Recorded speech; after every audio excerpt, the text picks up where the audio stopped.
it's about time you stopped farting around.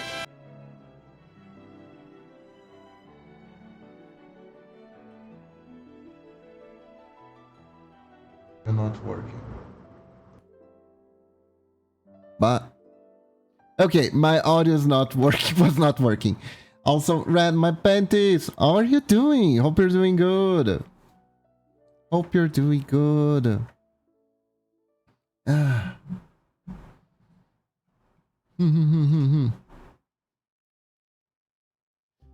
freaking love that reading. I love layers in general. Really do. Ad break's about to end. You know, it always trips me up. I play the ads before the stream starts to make sure that there won't be any pre-roll ads for anyone getting in, at least during the first hours of stream. Then I kind of forget. I should play it more often so it does that. But it always says the ad is already over, but it also says it has like 40 seconds to go. Now, for safety reasons, I take it that the higher number is the true one, but I'm never really sure what's going on that. At any rate, we're at 8, 7, 6, 5, 4, 3, 2, 1. Hello everyone, how's everyone doing today? Hello, hello, hope you're all doing good. Hello, Red. Why are you with my panties? Hope you're doing good today. Today, I'm thinking I need to get string avatars. It's pretty fun. It's pretty fun. It can be a little bit rough to set things up, but it's pretty fun. And if you want some 8-bit stuff that's exclusive, you know where to call me.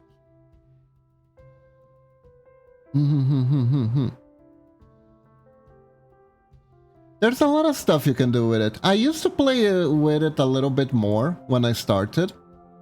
I used to have I used to make the bosses, right? But at least for the boss thing, it was a little bit disruptive, and I could never get to make people feel very interested in it. But today, anyways, if you want avatars for the string avatars, you know where to call me. I recently finished all my commissions, so I am free.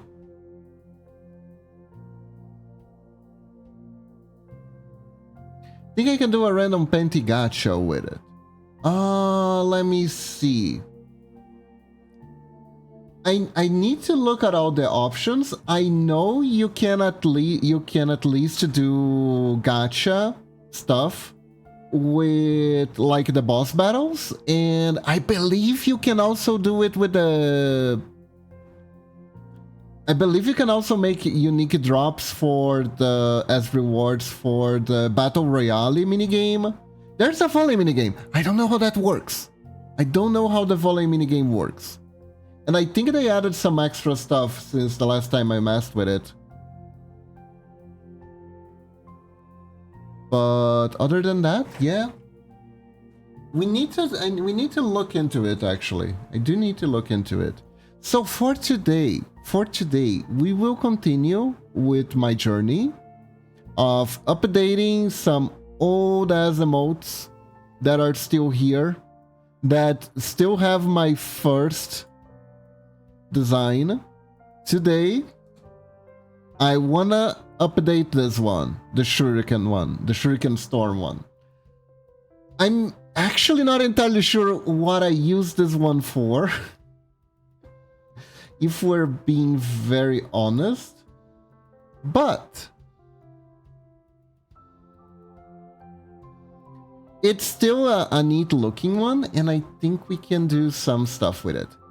So let me take a gander at the OG one. Where did I put that? I think it was in Chibi's.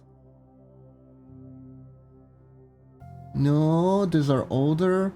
I also need to update the Ninjaling ones. They still have the old design. Ah, there it is. This is the old one. Yeah, this was old design. This was old design. It still had the little... What thing? No, this is the lurk one. Hold up. That's not the one I want. Oh, this one I already updated. Where's the shuriken one? I'm sure the shuriken one is over here. Somewhere. There we go. This is the shuriken storm one. There we go. This is even older.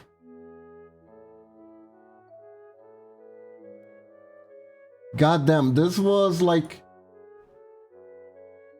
This is old. Damn. Because it's very tiny, it's hard to notice, but this one old. This is an old one. This is very old school. We're gonna update it. We're gonna update it. We gotta update it. I think I want to do the same treatment that I did with the Lurk one, where we have both genders. Oh god. The proportions in this one, they could be better. They could be better.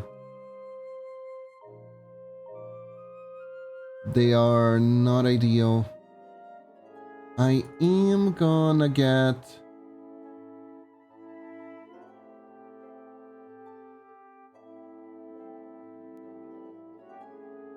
my...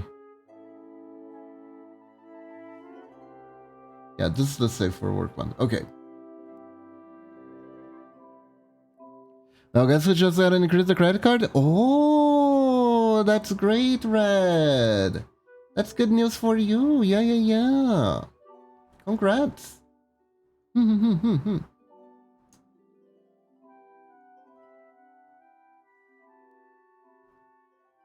Now you can order more commissions.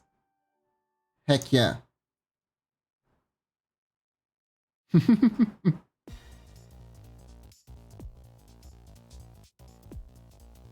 Oh, that is good. That is good. Remember to spend responsibly. And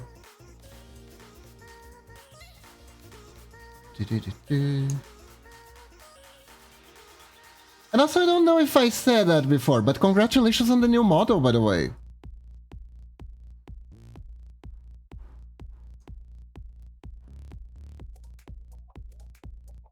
One of these days I'm gonna be able to catch one of your streams properly. One of these days.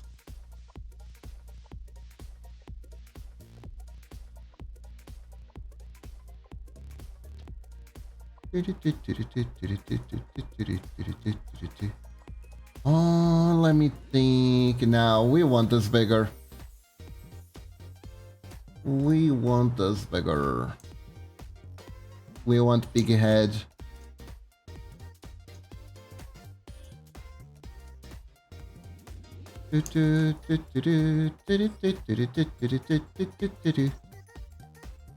So yeah, chat. I didn't stream. You may have noticed I didn't stream on Thursday.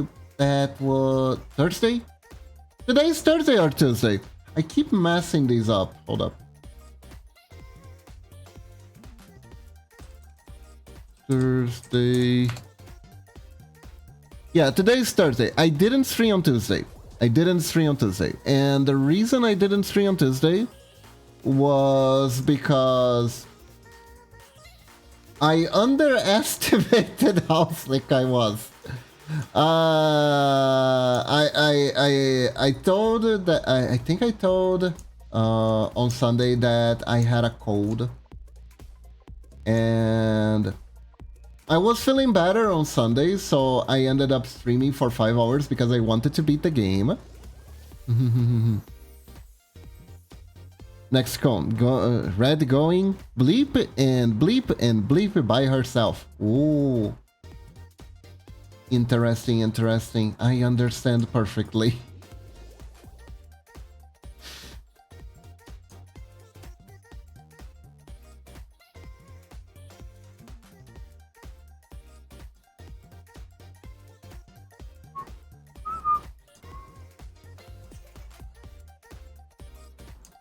I understand perfectly, mostly. And then Godzilla appears. Oh my gosh. And then Mothra. And then they start fighting. And then they hug and kiss. Is it true that Godzilla makes out with Mothra in one of the movies? I heard that. It doesn't seem... I don't know if it's true.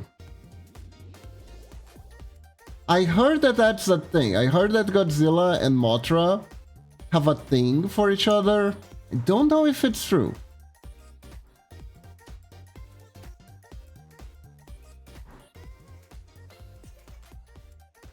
I see, I see, I see.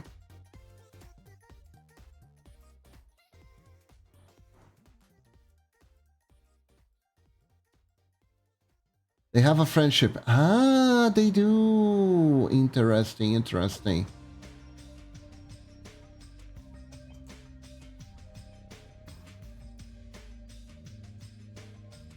So it's just platonic then, I understand. Are you big on Godzilla, Red?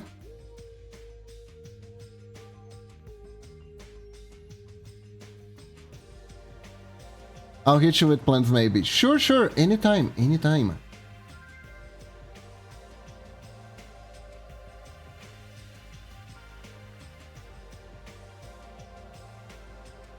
I do have my own side projects to work on as well while I wait, so no worries, no worries.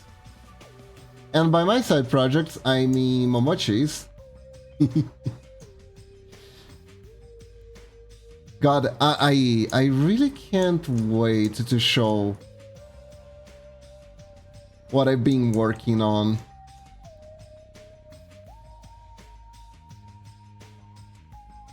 Poor thing though, she got hit by whatever the heck hit us harder than me.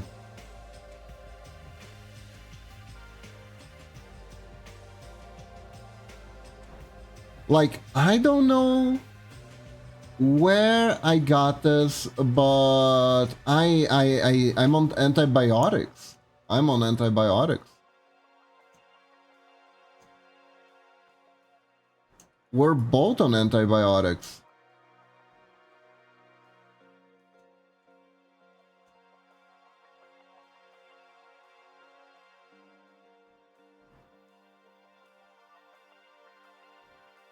Which was why I didn't stream on Tuesday. That's what I was trying to say. Yeah. And why Momochi didn't stream yesterday. I still don't know if she's gonna stream tomorrow. I think she's gonna make an effort to try at least, but her throat, I got lucky because I didn't get infected in the throat. Mine was on the nose, basically.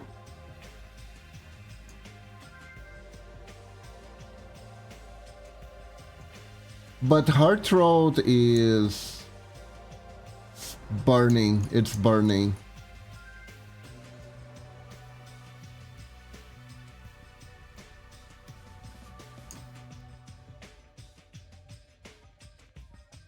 So I doing my best to make sure she gets lots of rest.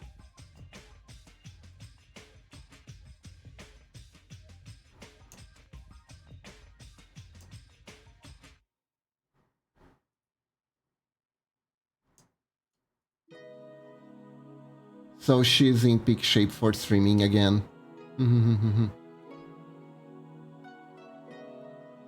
But yeah, that's mostly what I've been up to, being sick.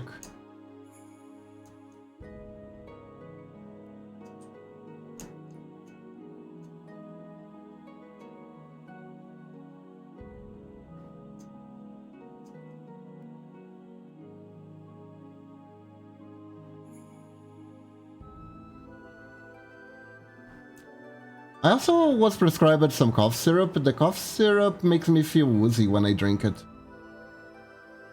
Probably strong.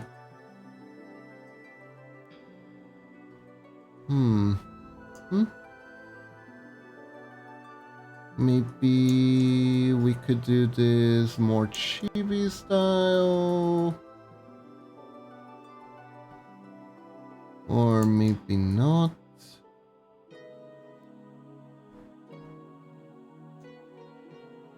Let's go.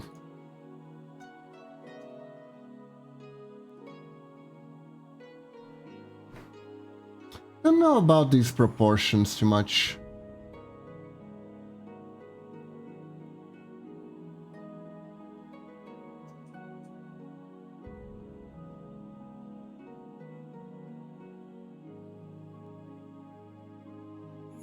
Not sure I'm feeling. You know what it is? The eyes are too far apart.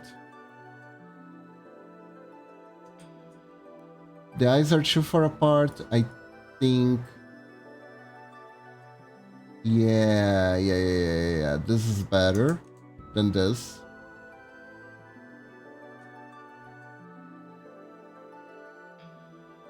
I think this is better.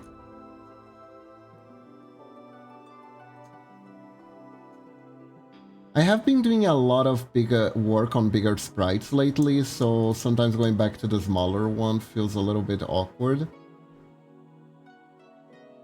Especially the eyes. I'm making the eyes like really huge, but I think it's fine. I think it looks fine, right? It does. It does. Does look fine. Mm-hmm.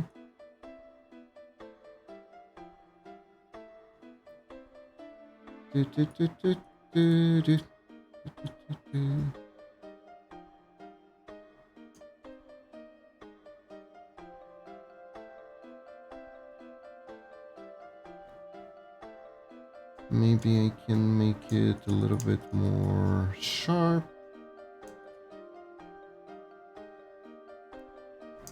You know, I've been watching a let's play of a game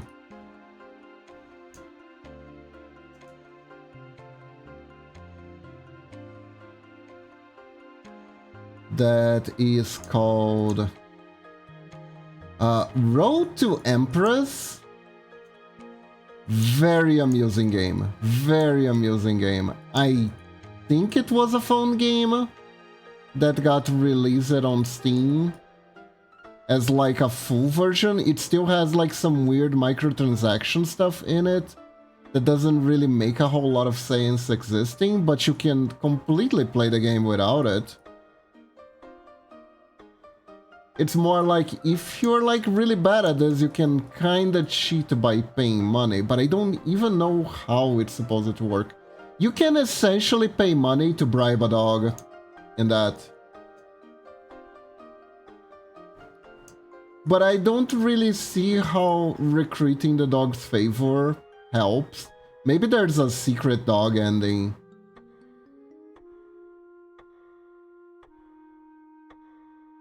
Where you need the dog to do something for you.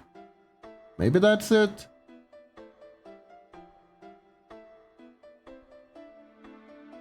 Let me check something real quick. Kinda like the proportions I used the other time. Let me see how well they match.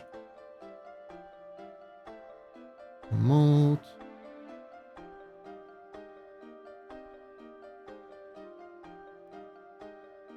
So this one, yeah, it was 56 with 56.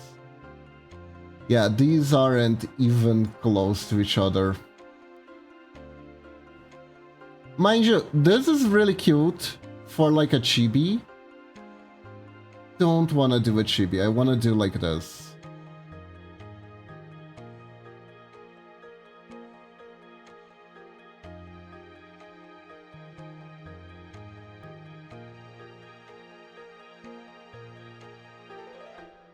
I want to do something like this.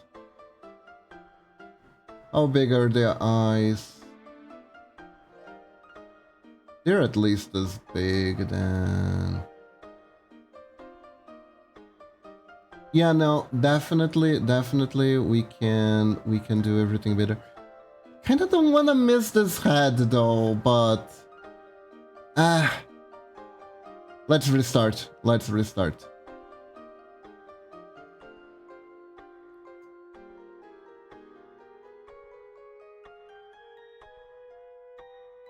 I want a different style.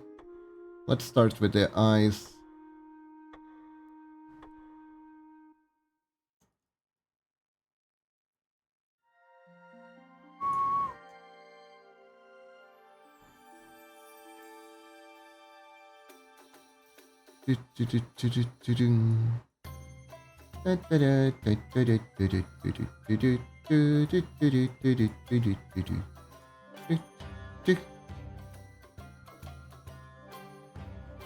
But yeah.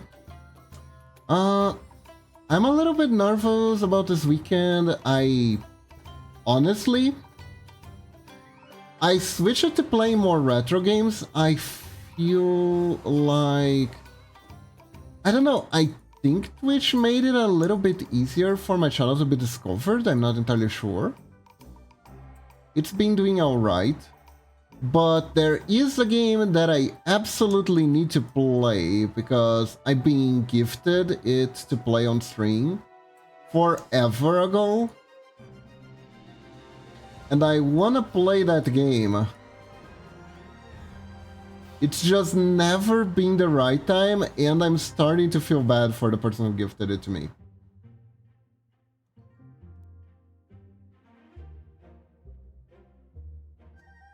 So my plan is to play Darkwood this Saturday.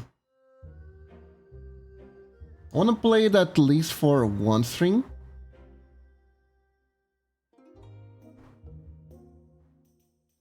Yeah, this is more or less what I want. But we're technically, let's make it more compact because it's gonna be looking, but it's not gonna be looking this direction, it's gonna be looking this direction. We could invert the pupil.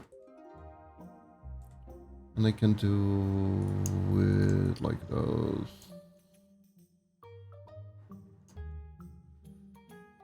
Yeah, not sure if this is looking like it's looking forward or if it's looking back. We're gonna have to take a risk.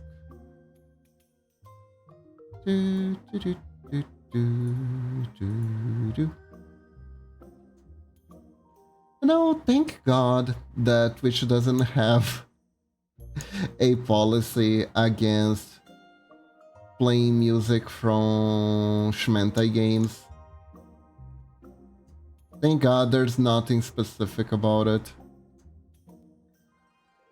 Because I really like the soundtrack for this game. So goddamn beautiful. It is so beautiful.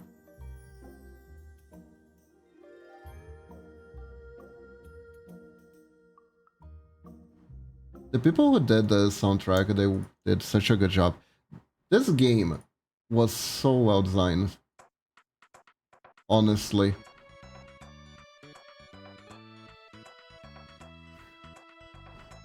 Even though it does feel a little bit like they ran out of the money at the end, I'm not entirely sure if that's the case, it just felt like it when I played it.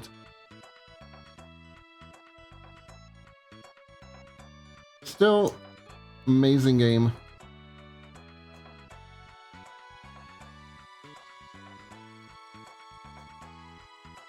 And technically, I don't think I ever played it. I think I just watched people play it. Interesting. Maybe I should play it, but of course I can't play it on stream.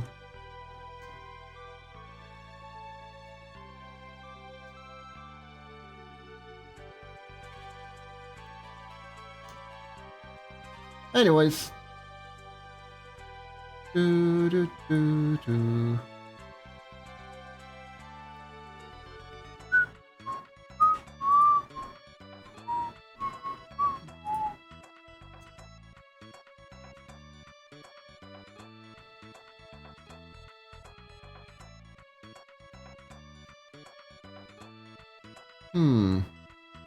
Let me think. It's funny. I remember there was something I wanted to talk about today on stream.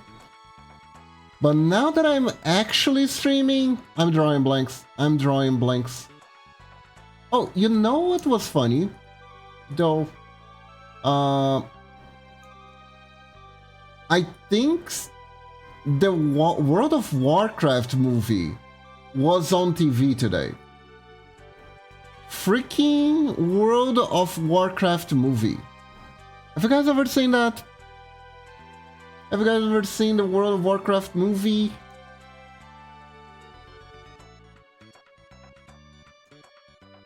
The amazing cinematographic release of World of Warcraft, the movie.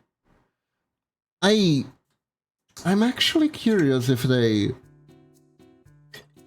did I like give free mounts for people who went to see it on the theaters. Nah, if they did that, it would have done so much better in the box office. Like, people not actually caring about the movie at all, just going there to get free loot for the game. That would have been... I think that would have been the perfect marketing for it, honestly. I think that would have worked a little bit too well. I should be in charge of marketing these things. Like, it's so obvious. It's just like with Pokemon. It's just like with Pokemon. First Pokemon movie, when it came out, you'd get one of the best cards in the game. In the card game. You would get it for watching the Pokemon movie. Not even kidding. The movie promo Mewtwo beatdown, I believe, was meta. Was pretty darn good. Except with the weird fact that psychic Pokemon were technically kinda bad. At least for Playground Pokemon TCG when it first came out. Because normal monsters were resistant to Psychic. At the time, the logic was that normal monsters were resistant to Ghost Pokemon. And Ghost got rolled up with Psychic in the card type because the card game has to have less. Kinda like today, the card game has less types than the actual game. So there were a few Pokemon types that were rolled together, like Plant and Poison were rolled in one, and Water and Ice were rolled in one. They still are to this day. Nowadays it's interesting. Poison got rolled with Darkness now. It's really weird to see a Muck that isn't green. For me.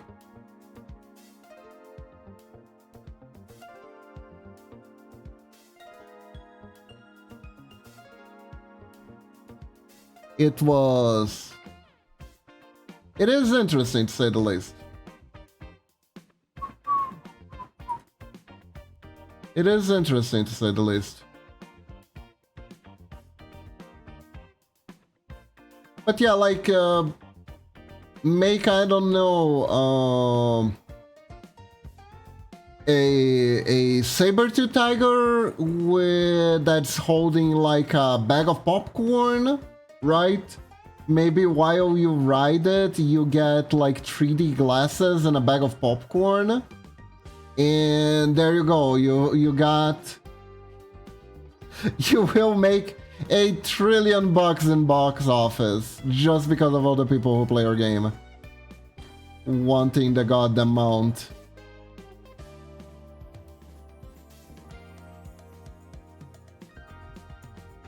Your rating on Rotten Tomatoes wouldn't increase, but you know.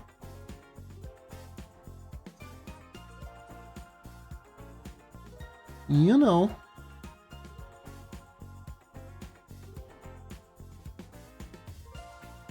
Would have worked, you would have made the money. I don't actually know if it was a flop or not. But I remember it being a movie I didn't particularly enjoy watching. But then again, I'm actually not the real target audience for that, because even though I think at the time I played World of Warcraft, I played World of Warcraft for a while. I have talked about this before, I believe. But I remember not caring too much about the game lore. I didn't care too much about World of Warcraft lore. It was very lengthy. I felt like, and technically that was absolutely true. Because I never really got into Warcraft as a whole. When I started playing World of Warcraft, which I played primarily, why was I even playing World of Warcraft if I wasn't into Warcraft to begin with? I played primarily because I had given up on my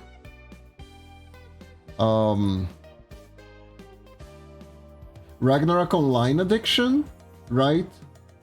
And basically I wanted a new MMO to start fresh.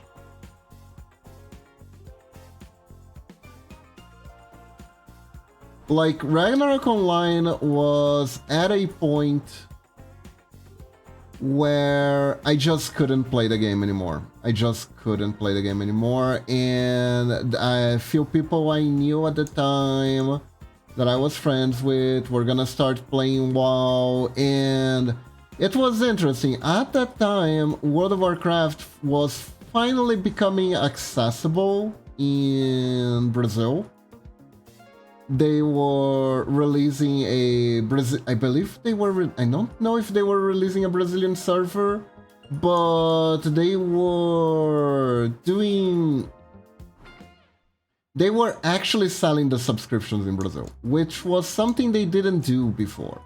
Before, if you wanted to play World of Warcraft in Brazil, you would have to have an international credit card, right? And you had to pay in dollar, which was expensive. The conversion rates weren't too kind, and buying the game itself was pretty expensive too, again, because of conversion rates.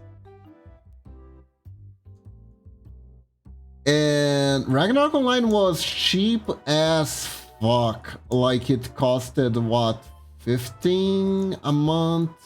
15 real, which at the time I believe was like $5.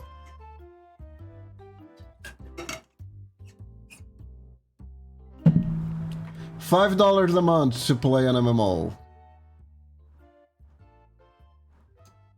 And people still went to the free server. But I got it. I think it got more expensive. I think it was 30 BRL when I was stopping to play the game, at least. And basically what happened that made me quit was that there was like this huge patch that wrapped up a lot of stories, and immediately after, it was the promised patch of rebalancing. For the longest time, Ragnarok Online didn't have the best balance in the world. There were quite a few baffling game decisions, game design, that never changed, partially because apparently part of the code was missing. Ragnarok Online had an interesting release, essentially, where assets were sold. There may have been a rebellion here and there of the people working on the project.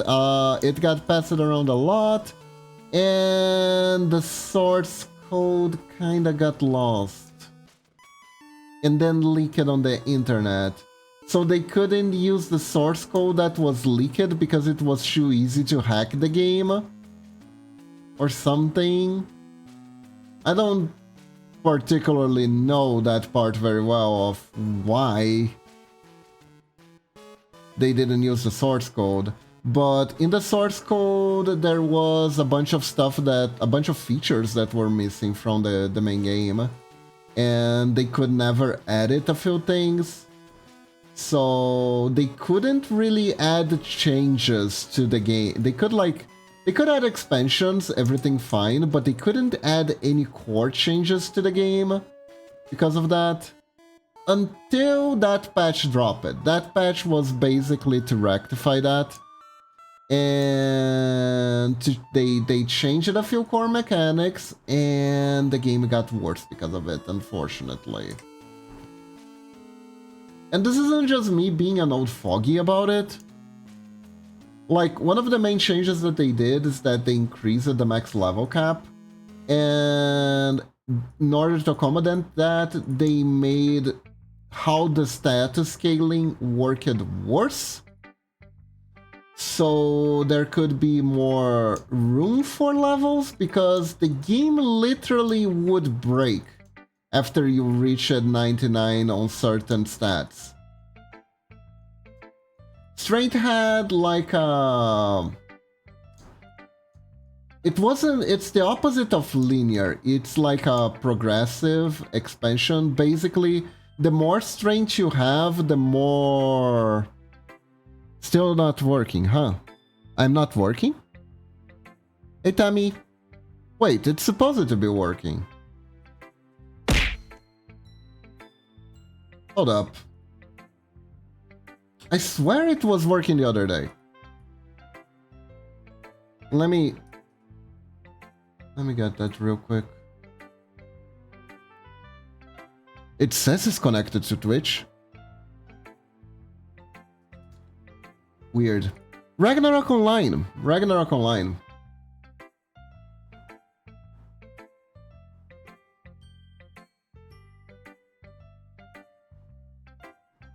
Yeah. I was talking about the renewal patch.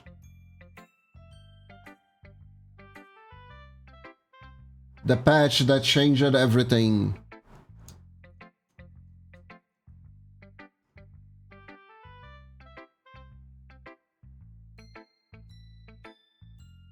And I didn't really care for it very much. It was a patch of all time. The main thing that changed it that I really didn't like about it, though, well, there was more than one thing, actually. Now that I think about it, there was way more than one thing. But basically, the thing was, at that point in Korea, Ragnarok Online was already a free-to-play game. It was a free-to-play MMO there. Over here in Brazil, it was a hybrid game because it was still a subscription service game, but also it had a free server. And basically, what the patch did is it made it easier for you to monetize stuff, essentially. One of the things that they added was they increased the level cap of refining items in the game without increasing the chance. Because this is like an old school MMO. You fail your upgrades. And if you fail your upgrades, you not only can lose material, you can lose the equipment. So originally this was a grind more mechanic, right? Because they couldn't really monetize the refinement system. Can you believe that they couldn't monetize the refinement system? I believe, Tammy, this is no mere coincidence because Lineage was by Gravity, wasn't it? Lineage was also Gravity, wasn't it? Gravity Games? Yeah, Gravity Games ran Ragnarok Online as well.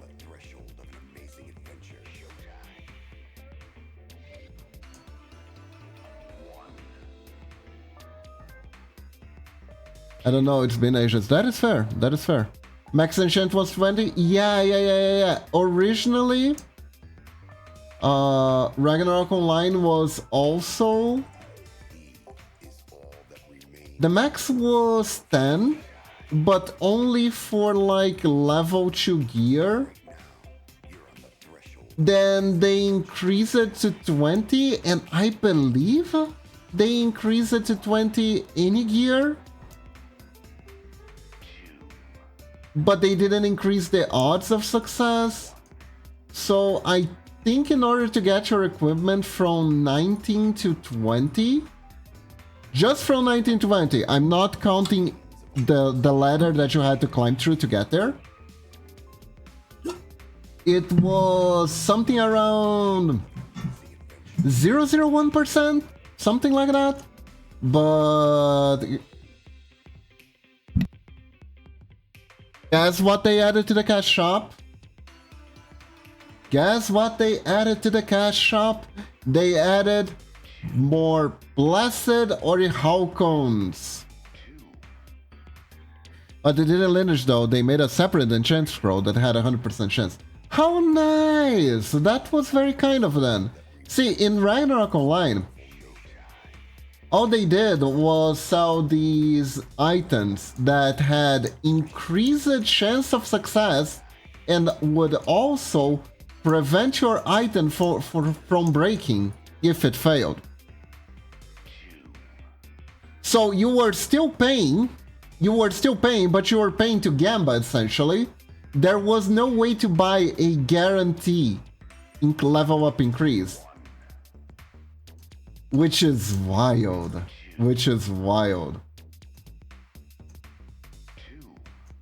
I remember the free-to-play server.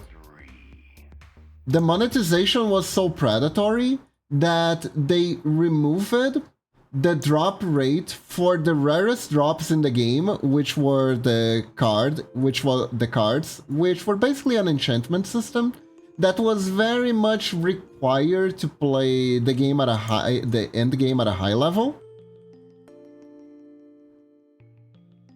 And they removed the drop chance, which was like 0.01, so they could sell it at the cash shop. Like, the drop chance is already 0.01. You don't need to remove it to have people wanting to buy it at the cash shop.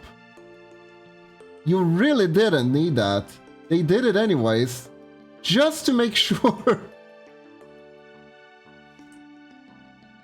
And they put the honor of being able to drop the cards at a 0.01% chance as a feature of the premium server. Hey, buy the ML for 50 bucks, and if you want to leave the starting zone, pay another 50 bucks. God. That was... like, it's been a while, but wasn't that the Lord of the Rings MMO in a nutshell? I remember I tried playing that, but I think that one was free when I played it. I don't know if it was still free. And basically everywhere I went, it was like, oh, you gotta pay for the zone. Oh, you gotta pay for the zone. Don't have the zone enabled, gotta pay for this one. Bruh.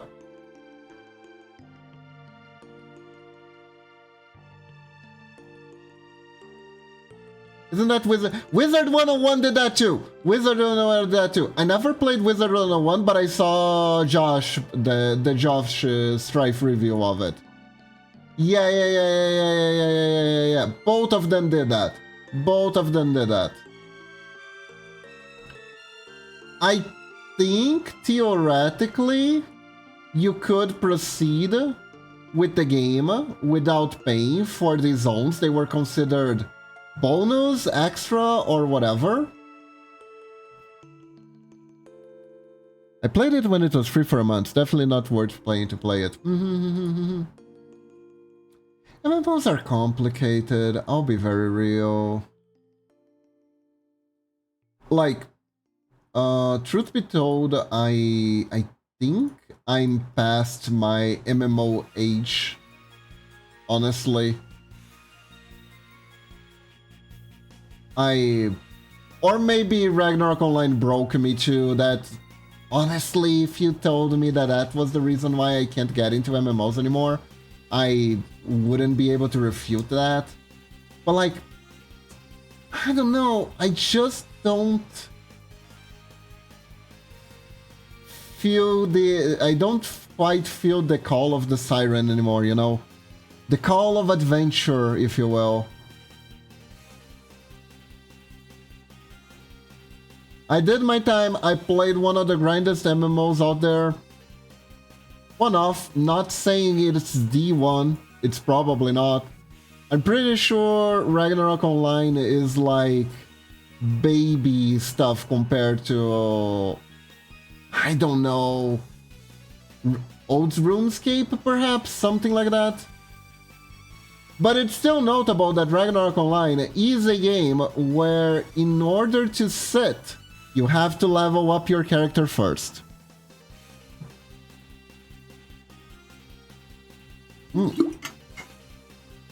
I agree, MMO with friends is much better. I definitely agree with that. Can definitely agree. As someone who soloed Ragnarok Online for like 1 year... Dude, I think I told you this already, Tammy, that I was pretty much gaslit into playing Ragnarok, into playing MMOs. Because the main reason why I played Ragnarok Online was because I really like a dot hack. So I played it hoping that I would get an online adventure at one point. And I did! Truth be told, that did happen. Like, it didn't involve people dying in the game, they die in real life or anything like that, but it did kind of happen. It did kind of happen because I ended up joining a role-playing guild. And I ended up meeting my wife there.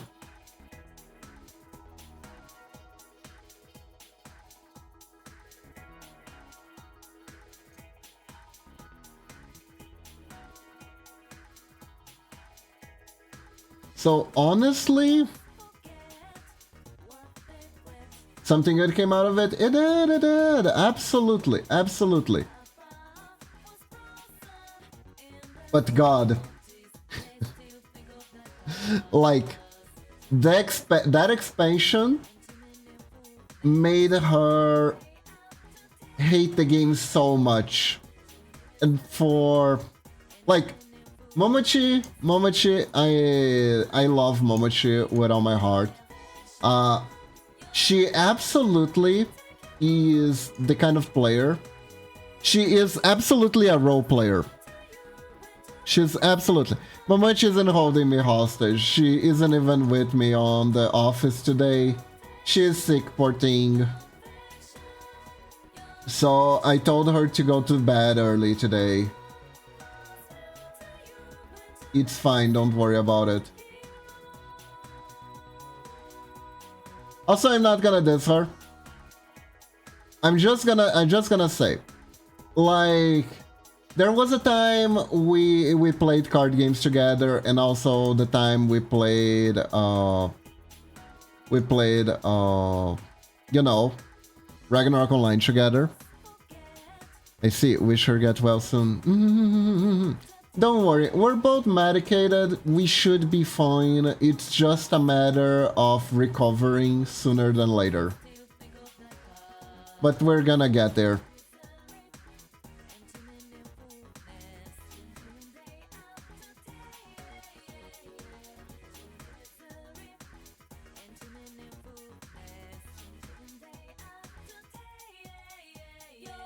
I blame the cactus. God, the cactus. That cactus. Oh god. Ugh, I don't even want to remember that cactus.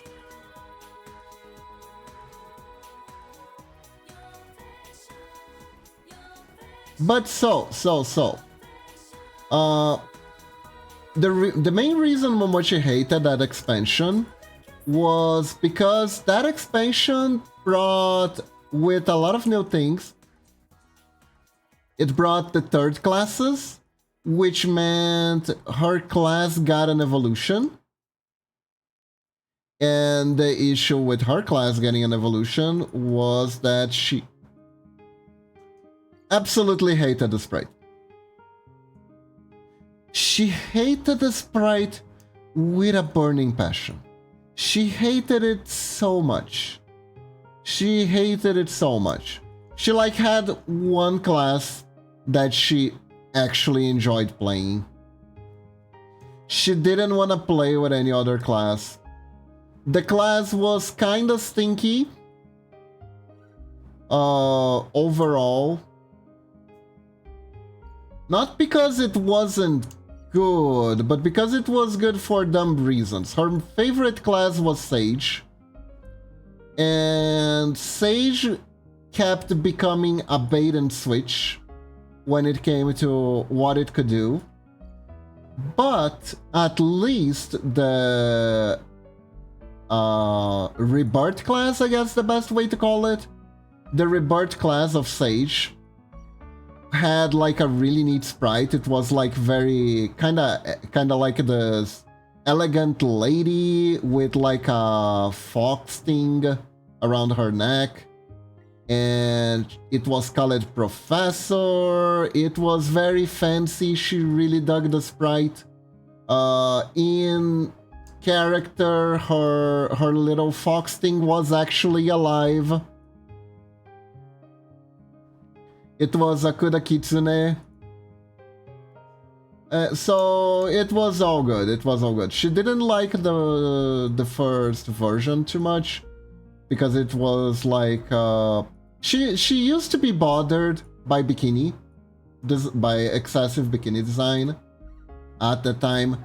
She got over it. She got over it. What she couldn't get over, however, was the new class. What they did to her class. The new class had... Second, I have to get up. Okay, okay.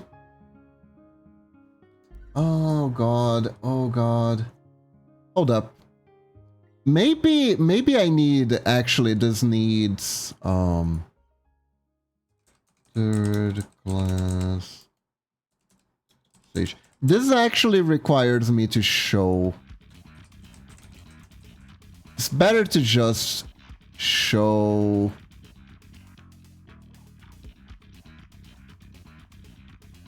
They hide it.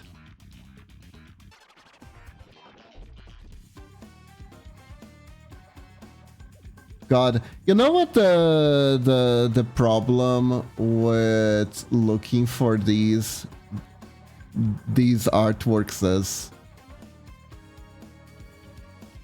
These are so old. They are so old that if I click haphazardly on one of the links that has the artwork, there's an actual chance I'll get a virus. There's an actual chance I'll get a virus.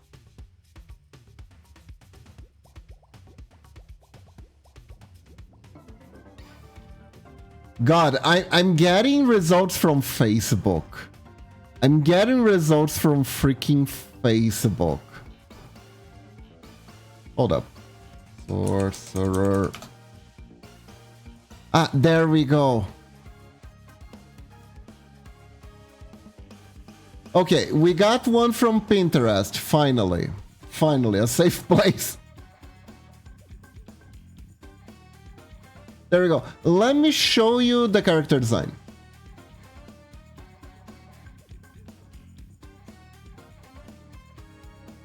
There we go.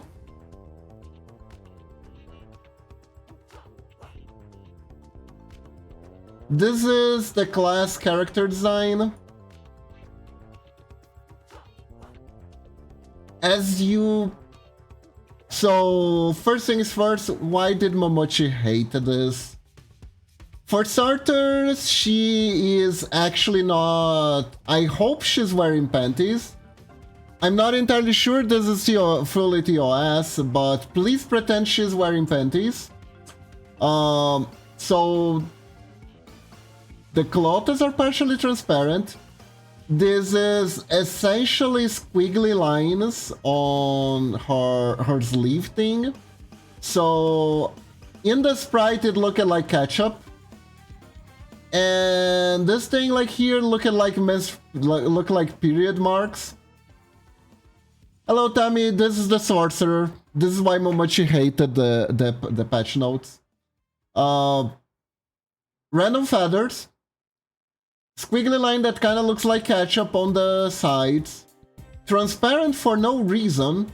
The marking here kind of looked like she was on her period and her skirt got stained.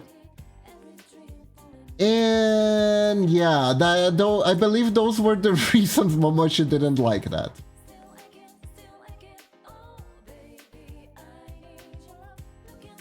I was gonna say it would have been nice if they changed the sprites to anything unlocked before.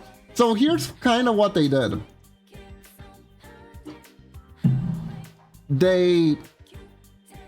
I believe they added that feature way later. And paywalled. I remember you could get color swaps for money at the time. And also they also had this bizarre idea where they added mounts to the game, but the mounts did nothing. There was no mechanical benefits to using mounts. Oh, hey Retro! Oh my god, request away! Yeah, they paywalled it. They paywalled it. It almost felt on purpose. Like to add insult to injury. Oh, you think the sprite work is bad? Pay us money to change it. Give us money and we'll change it. Tell me what hat do you want? Tell me what hat do you want? You need to tell me two things, game, Retros. You need to tell me if the hat that you're gonna choose is going to be exclusive to you, or if you want everyone to be able to equip it. You have both choices. Soul Cross helmet from Battle Network series. Okay. I will make a note of it. Soul Cross helmet. And I'll either work on it on a future stream, or I will work off stream and surprise you. It may take a while before I do it, it may not, it is random, but it will get done, don't worry about it. And congratulations, good job, good job. Yeah, so they paywalled it, and here's the funniest part, For the better sprites, right? They couldn't even get those because those were exclusive to the Japanese server.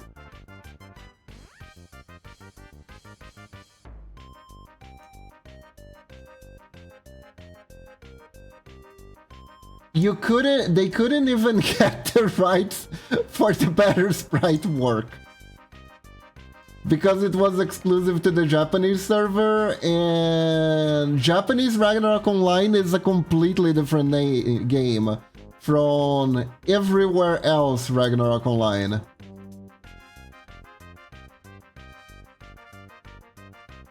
Due to them being kinda done with their legal distribution at the beginning of their career, it's... Ragnarok Online is fascinating. Ragnarok Online is fascinating in its own right. It is such a mess.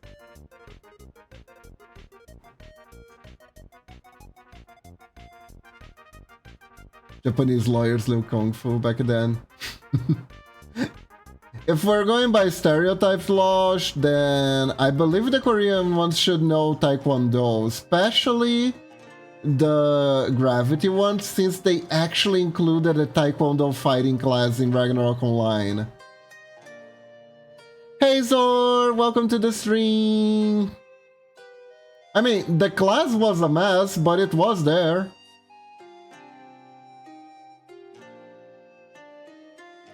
I'm doing good, hope you're doing good too.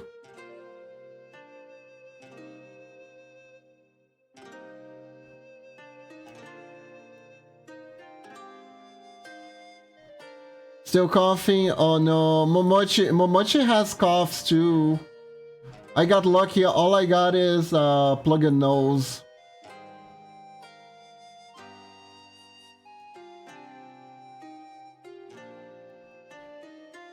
Yeah, I mean, honestly, I figured I was going to get sick, to be fair. I knew I was going to get sick because the weather around here in Brazil is just too wild. And I got like it's called allergic sinusitis, basically. Which basically makes me more like to... Ow. See, it's working! I told you, Tommy, it was working. Zor hit me just fine.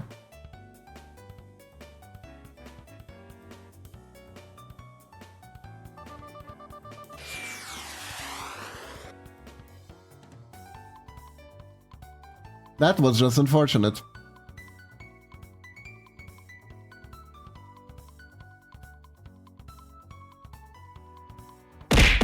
Ow. See, it is working and it's not rigged. So there you go.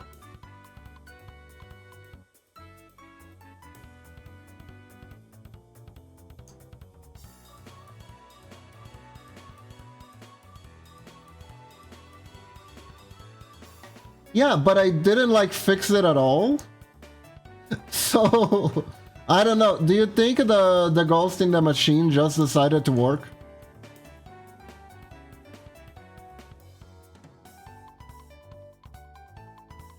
I'll be real, if there's one thing that I had to pick about liking in Warhammer 40k, it has to be the Tech Priest. Honestly, Norix converted me into liking them. I really like them. I really like them, honestly. Because they do feel like that most times. They're very relatable. Alright, Zor, have a good one.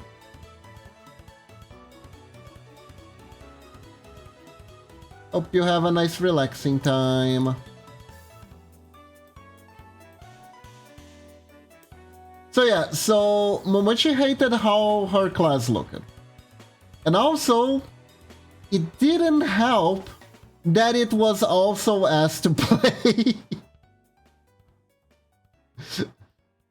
Not only did it not look very good, it was also pretty bad to play as.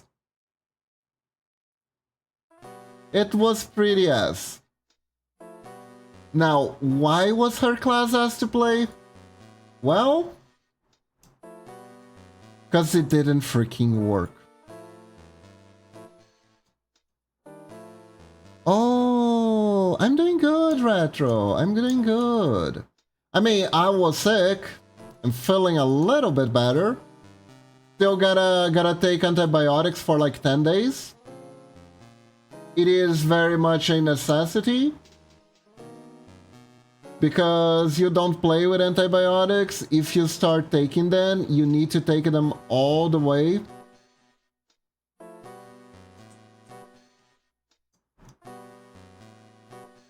Otherwise, you will cause a mini natural selection process in your body, and you don't want that. You really don't want that. I found it funny that the devs couldn't work on the game anymore because they lost the source code and players picked it up and developed. Yeah, I know. I know. It's so weird. It's so weird. Ragnarok Online is so weird.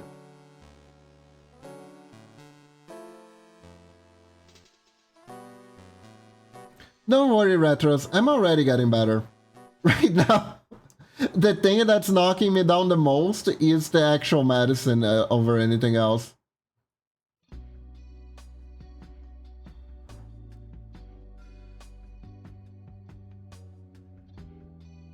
Because antibiotics be strong, right? But it's fine.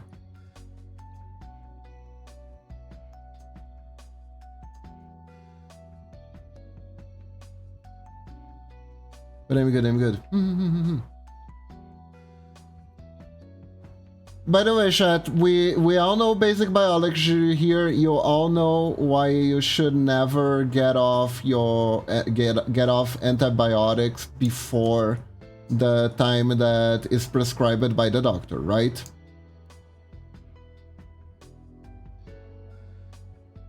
You know what? I will get on it just in case there's someone who's watching that doesn't know this for whatever reason. If you don't know this, why you should take antibiotics seriously? Basically, what will happen is antibiotics have a time for them to kill all the bacteria that might be infecting you, right? It takes time to kill all of them. But when you take it, the first time you take it, you will kill most of the bacteria that's infecting you, and you probably feel really good on just the first doses.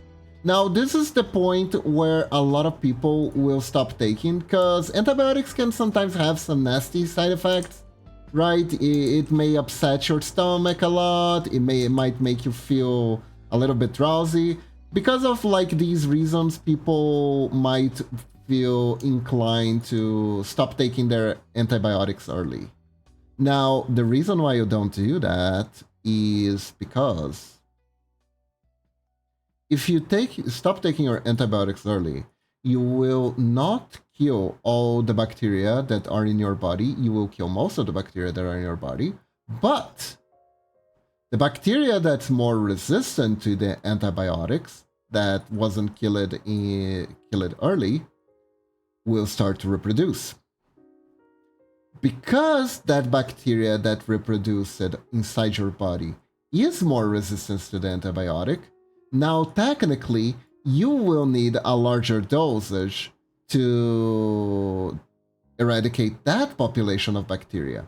And if you decide to stop taking it while you're feeling better, again, that will mean that the bacteria that is remaining in your body will be the one that's even more resistant, and they are gonna repopulate, and then you're gonna need even more antibiotics.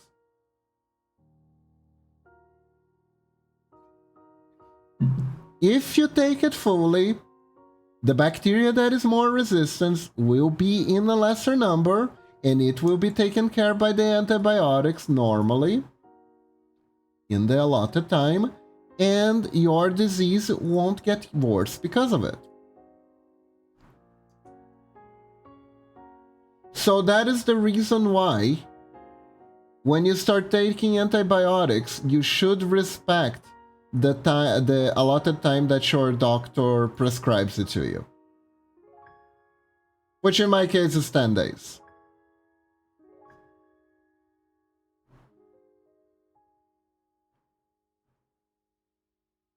So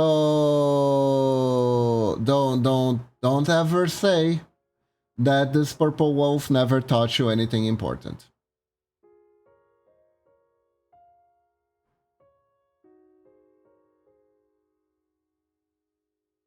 Sorry, I kinda lost interest faith in listening to some doctors.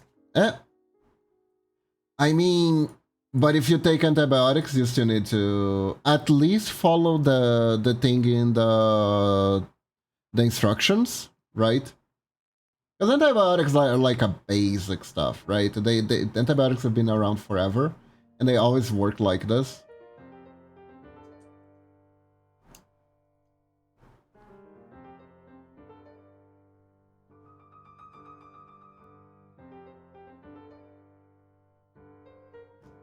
It is a thing.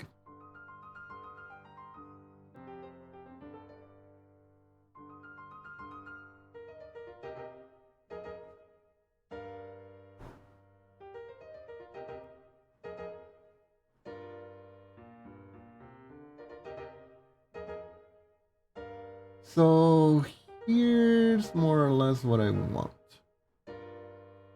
Now, I'm not saying don't trust medicine. I'm saying I can't trust doctors because I had some bad encounters. They're just out to... Oh no.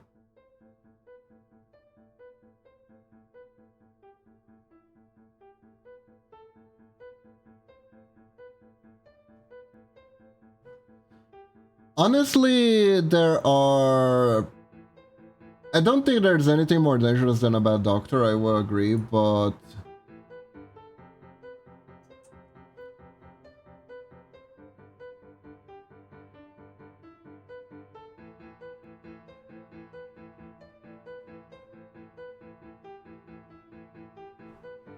At that point, that's more of an issue of where you're going, or maybe could even be like where you live or stuff like that. I don't know. Honestly, I hate to be in your shoes being on your own with that stuff because yeesh.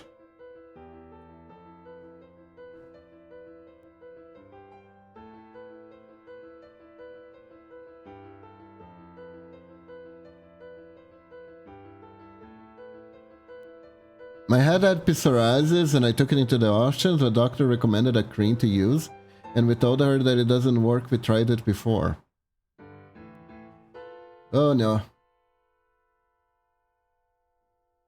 And she was like, which one of us is the doctor? And if you don't like it, find another one.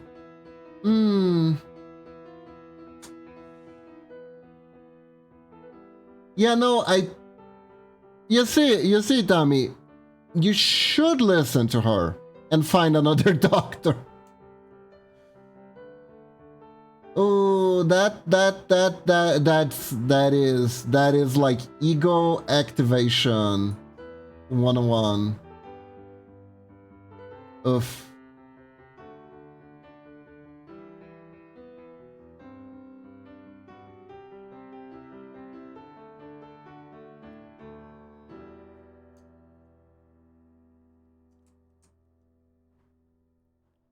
Oof. Trust me, and I heard those words, I want to show her my rates rated E. Ay, ay, ay, ay.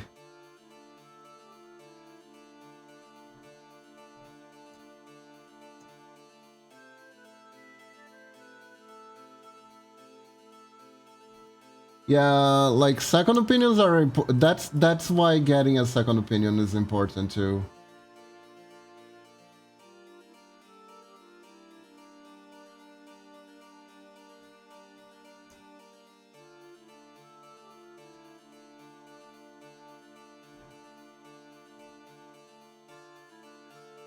I miss the type of doctor that was like a family doctor that you could visit for anything and everything and you could develop a trust relationship with them.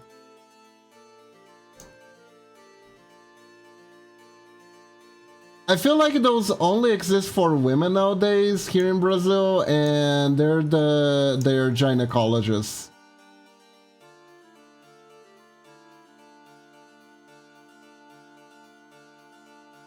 Wow, this is an awful looking arm. Oof. Yeah, but it sucks that people who are not in my career who are now just after money, not because they want to help people. Yeah, that's... Honestly...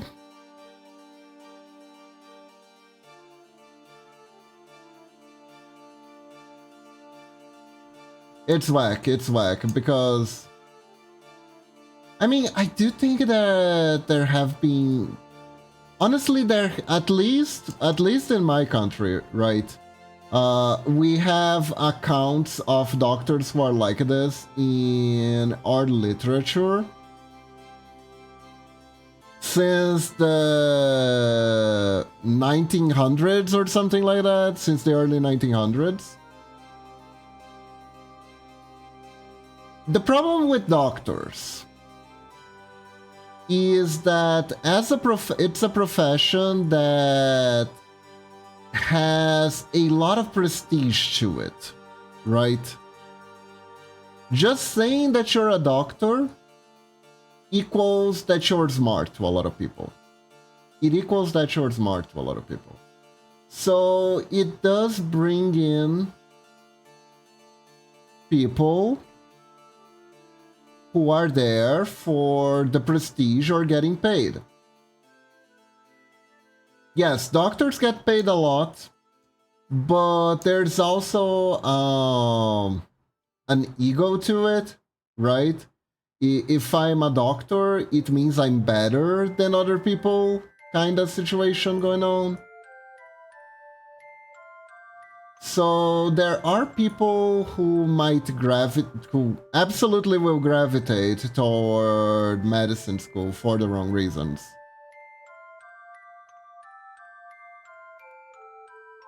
And usually when you meet them in the wild, you can know like instantly. You will know instantly. That said, in this ChatGPT, internet, Google era, MD, or Shyamalan, whatchamacallit, there are a lot of doctors who are having constant trouble, to get their patients to listen to them when they need differential results, and they need specific treatment, and they need to do some specific life change that they don't like, right?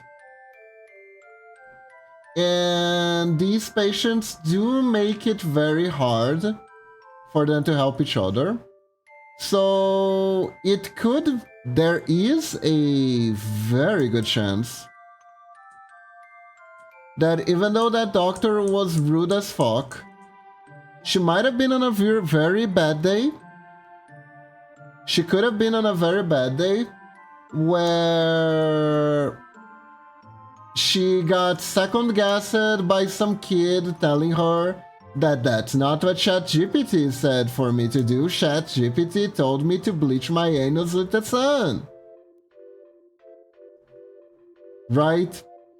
And she was already at her wit's end, so she ended up not listening. She ended up zoning out the second you said that it wouldn't work. That can be a thing that can happen.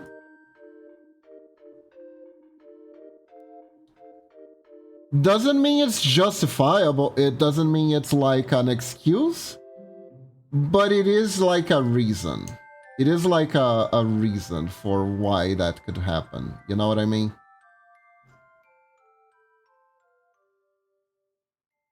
It's not an excuse, but it is a reason.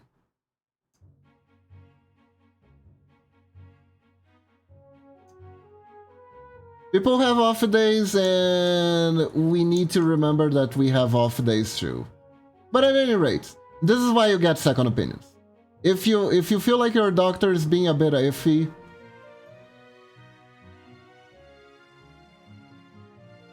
getting a second opinion is a good idea. Alright, Tammy, you have a good one. Have fun with your collab.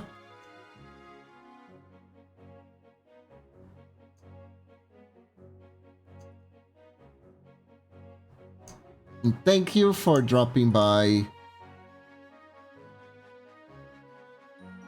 Ah, Left 4 Dead. I played that a long time ago.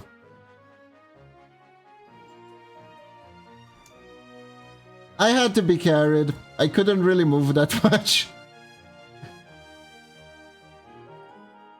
Left 4 Dead is third person, I think.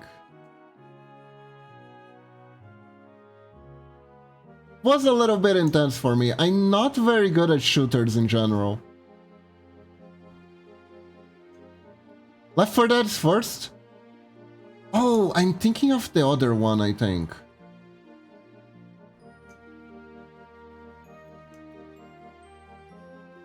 Does... So... Maybe I'm thinking. Possibly. Or maybe that was the one that I tried to play and I could like play very little of it and I died pretty easily and then I had to pass out in bed. Either one of them.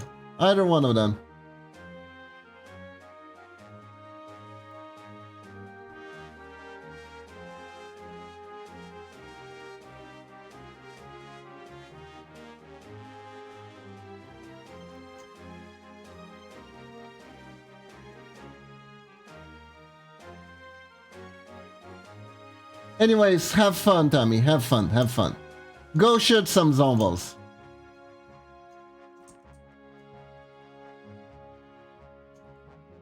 Go shoot zombies until they regret not being dead, okay?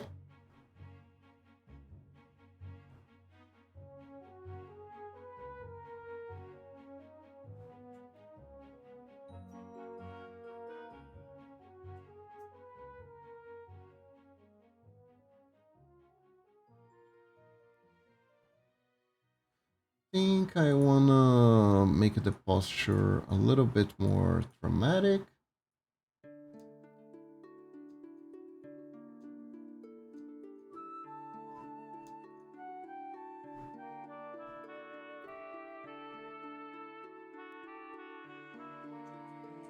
No. This is fine. Maybe I could put the head a little more back. On the back, right? Kind of like this. There we go.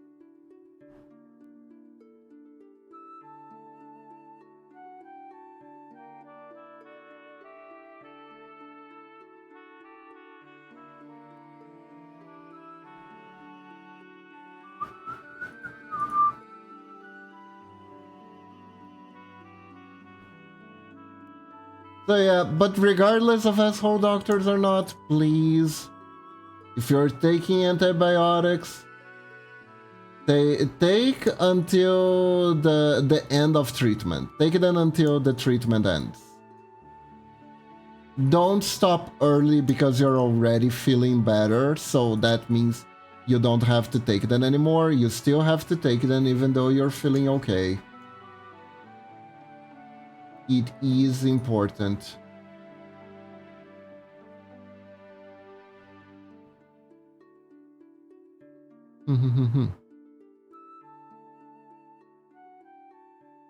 Let's see.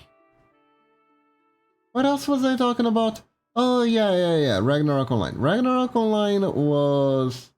Momochi was so disappointed with what they did with her class character.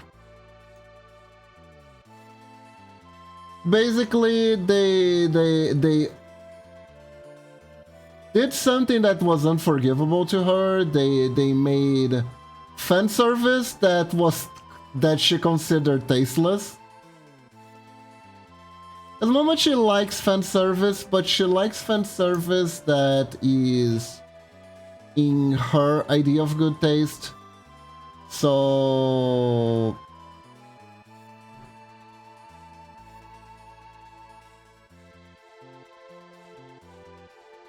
it's really, I honestly cannot explain properly, but there is like a line of when something feels too gratuitous to her, like gratuitous as in like not earned, and when it is earned.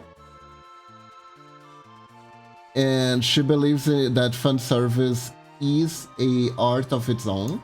Right.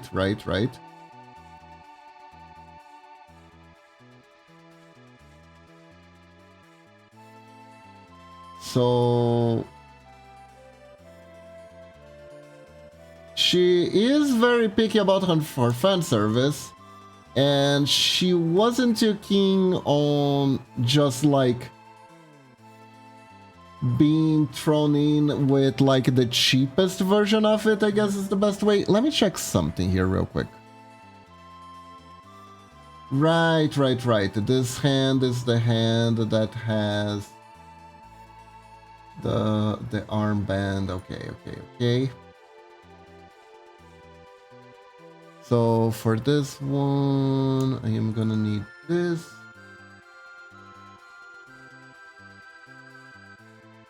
Go.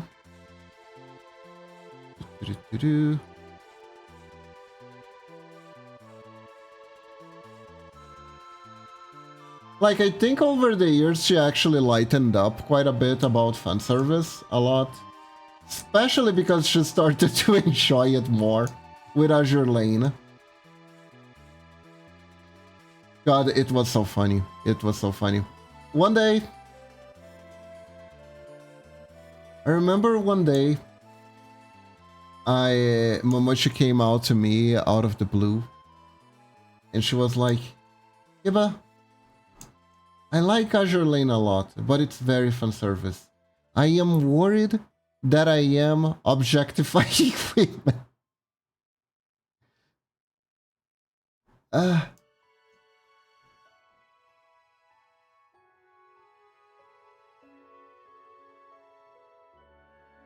I remember looking at her in the eyes and saying,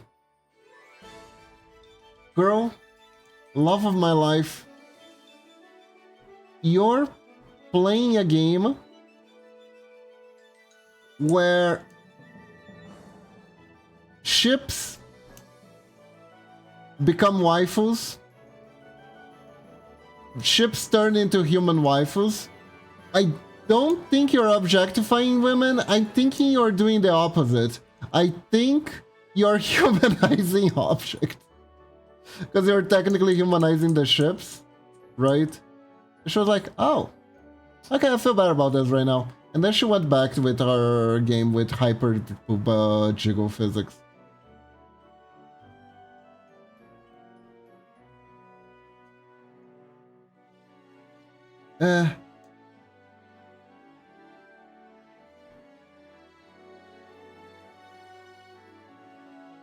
Also, I still have my helmet on. Hold up. Can I? There we go. Take that off. And we're back. There we go.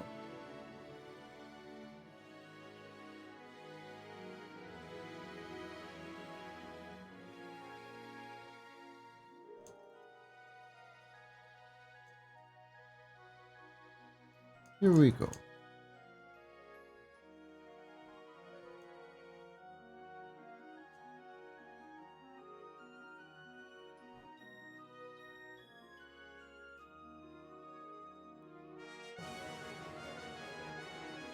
And now I am gonna go ahead and do on a different layer because I want to make sure. Do I need to? Nah, never mind. Don't think I do.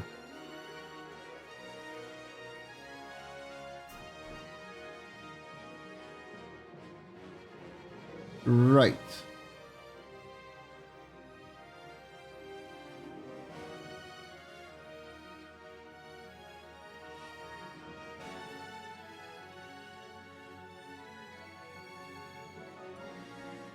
So yeah, and other than that, the class wasn't even good because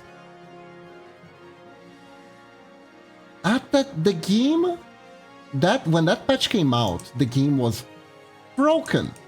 It was absolutely broken. Most of the skills didn't even work at all. It was remarkable how janky everything was. Like, sure, they made a lot of sweeping changes, but come on, man. What do you mean most of your skills don't work?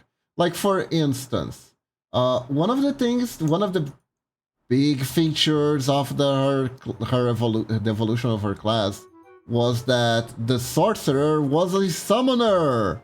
She could summon elementals to her age, because there was like a whole thing with the sorcerer class where the sorcerer is like a specialist mage that like harness the elements and stuff like that.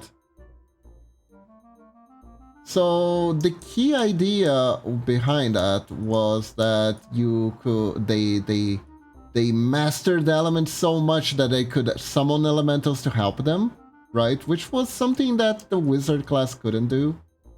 Only the sorcerer class could do.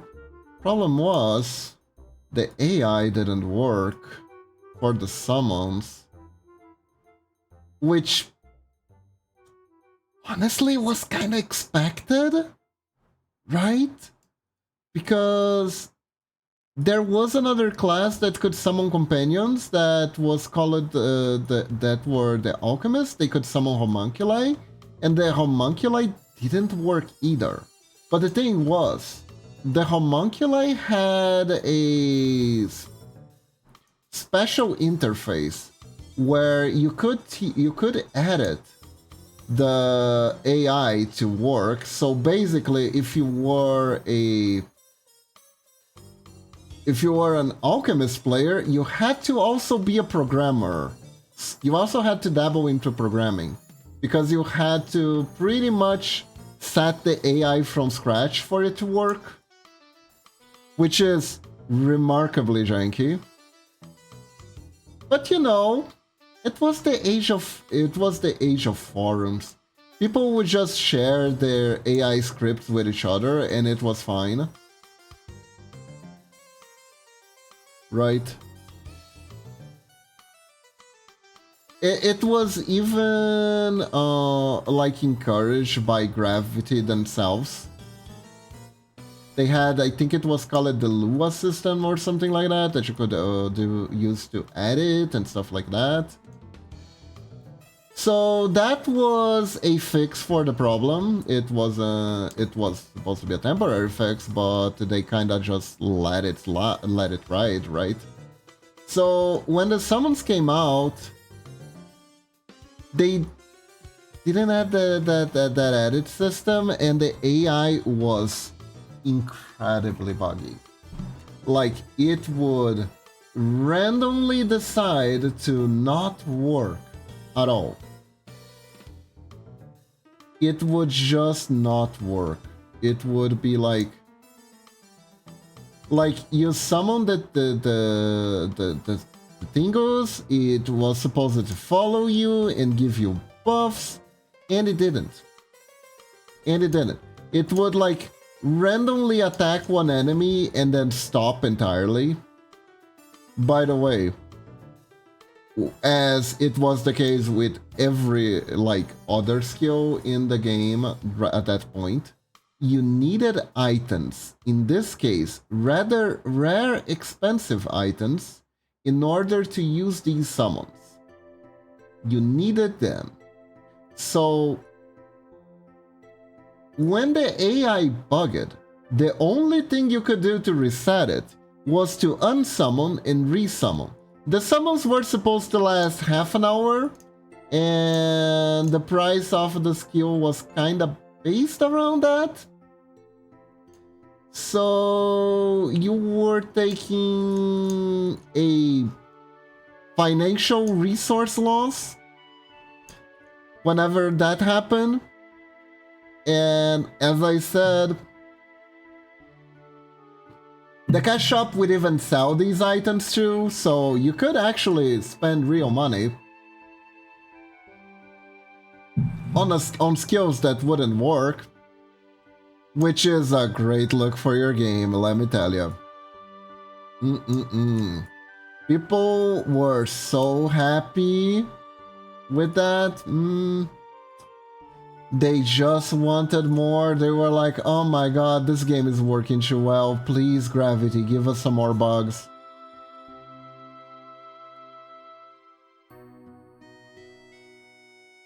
Oh yeah, so I quit around. I quit because Momochi quit. Honestly, most of my friends quit. There wasn't any point staying there. Without friends, nah, I'm not gonna restart. I'm not gonna look for a new guild and start over. I'm not gonna be playing the game alone while Momochi's off playing something else. I was gonna play what Momochi was playing. So that's why we started playing World of Warcraft. On my end, my class, well, it did get nerfed. It was the X class. It was a class everybody complained about. Like, I didn't even care much for the nerfs. What I cared the most was that there were new skills that seemed like they would be really cool, that they added to the game. And none of them worked properly. That was the thing that was my turnoff, basically. Because they added this poison system to the game, right? And I was pretty excited about it. Because up to that point, poison was a status effect that worked once, and it was a very stinky status effect. Right? Because all it did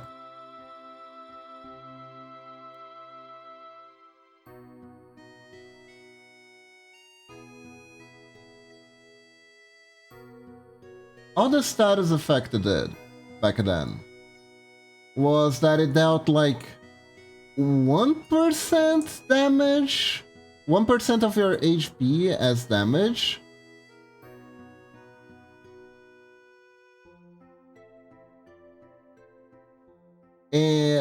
Like every 3 or 5 seconds, something like that. So it wasn't very exciting. It was powerful in a sense. It also lowered the defense of the target.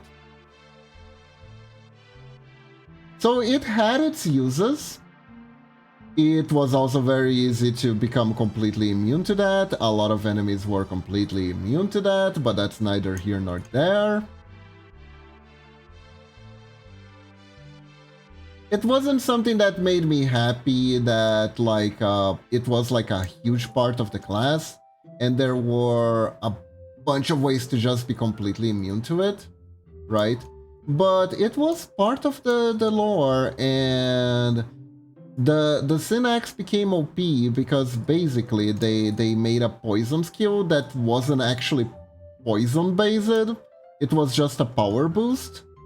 And the power boost was very abusable. There were bugs, honestly. There were bugs that allowed you to boost it way beyond what it should.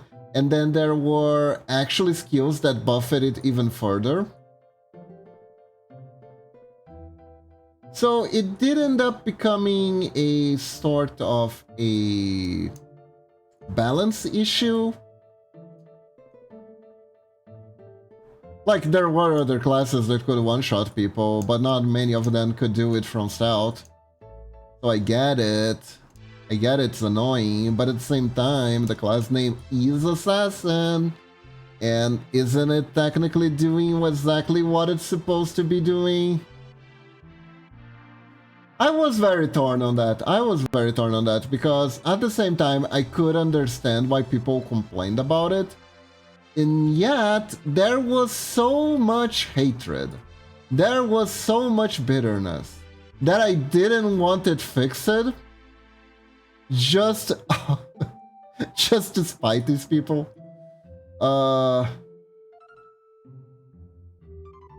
It's kind of like the rogue dilemma, right? It's like, you play a class, turns out the class is OP.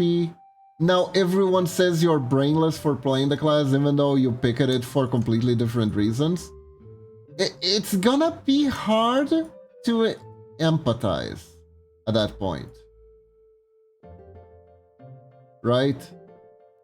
It gets a little bit hard to empathize. It gets a little bit hard. If people are hating on you without knowing you, right? And they're acting like, oh my god, how could you do this? How could anyone do this? How could anyone with decency like this, right? It's a little bit...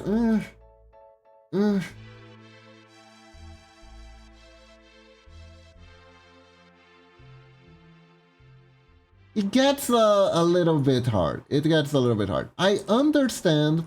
It's kind of like a meta decks in Yu-Gi-Oh! Sometimes you like a meta deck. Sometimes you actually just like the strategy the meta deck has to offer. Sometimes they finally decided to make the strategy you like to be meta.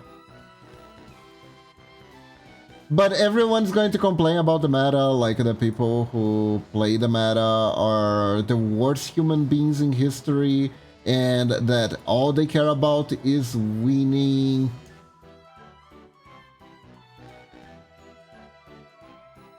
And stuff like that, which is a little bit hypocritical.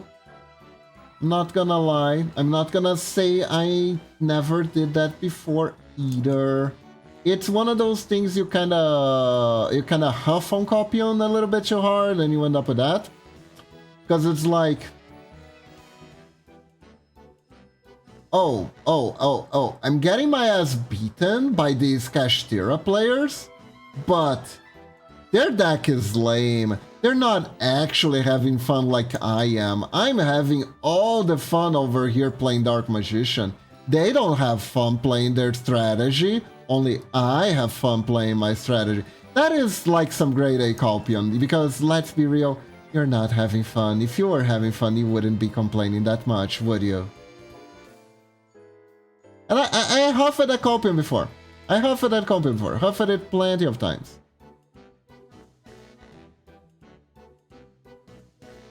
I get it. I do.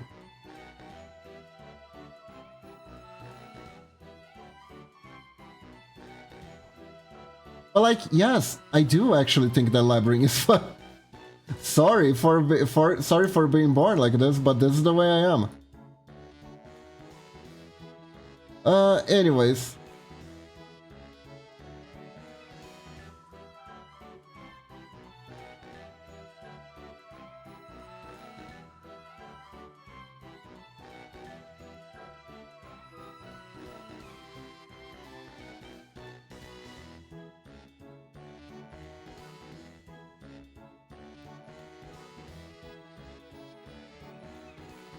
So, man, Labyrinth hasn't been meta for how long now? A while. People still hate the deck, that's fair. And also not my problem, and I will keep playing it. Regardless.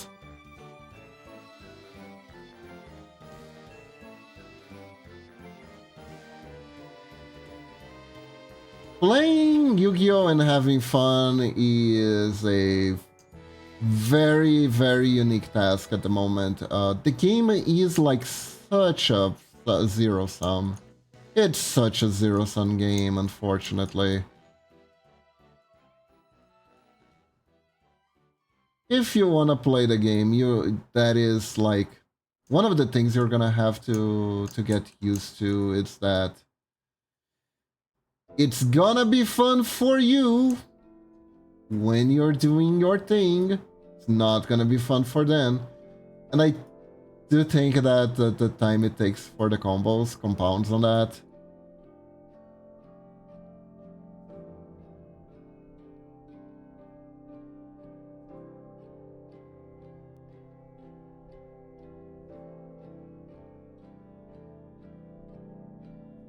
Because it is a thing.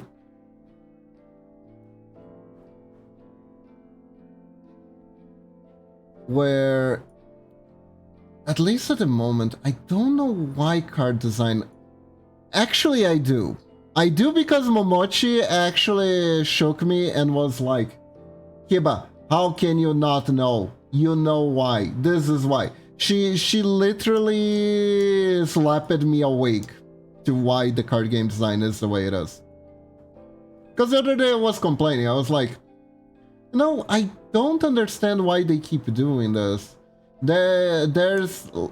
Because I was talking, I think, about Fiendsmith as an example, because Fiendsmith has like this very long line to end up on this powerful boss, and there's a bunch of Yu-Gi-Oh cards nowadays that that are like, get this really huge conga line of different combos and end on this powerful boss.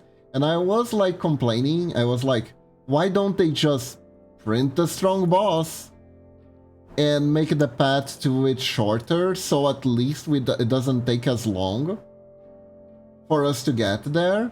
And then Momochi looked at me, and she was like, Hiba, baby, you know why? You know why? The more cards you have to use in your combo, the more they can jack up the rarity, and the more cards you have to buy. It's that simple. And I was like, oh god damn it. Oh god damn it.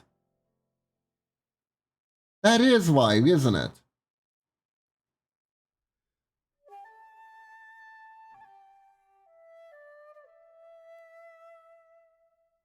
She is sharp. Her brain may be made of cabbages, but she is sharp. And like, I know she's right because the same thing happened with Cardfight Vanguard.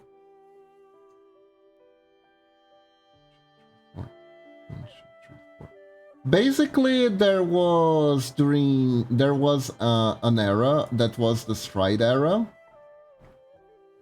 where you had an extra deck, right? And the extra deck was a place where you would put your... It was the strides, right? The stride cards. You would put them on the extra deck and you could access them at any point in the game. And one of the main limiting factors of these cards was the fact that in order to use them, you would most of the time had to flip another one of them face up. So the most powerful ones needed that. You needed to do that in order to activate the effect. So basically, what that entailed was that in order to activate the effect of your powerful stride twice in a game, you needed 4 copies. You needed 4 copies of the card. Now, there was a balancing reason behind this, because the effects were very powerful, and if it was like that, it was like a bullet system, because you had a maximum of 16 cards in your extra deck. So that means that card twice would occupy 4 slots. So you would have less slots for like more generic stuff if you use the more powerful stuff, right? So there was a completely reasonable, balanced reason behind the mechanic. But also, they were selling 4 copies of the card. And these cards were usually max rarity. Coincidence? Not really.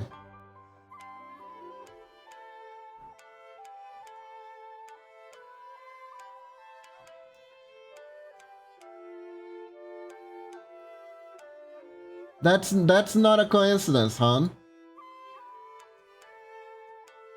That is just the way it works. That's absolutely the way it works. So...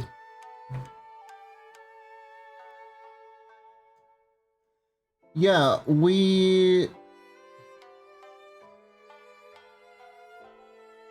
So I knew the reason technically, I knew the reason.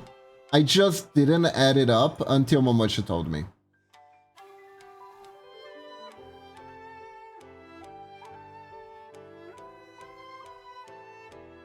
Because companies are business first. They're business first, and they need to make money in order to keep the game afloat.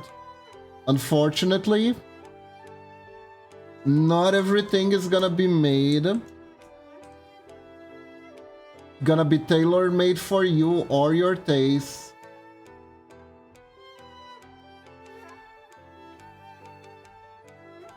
But goddamn, it does its thing.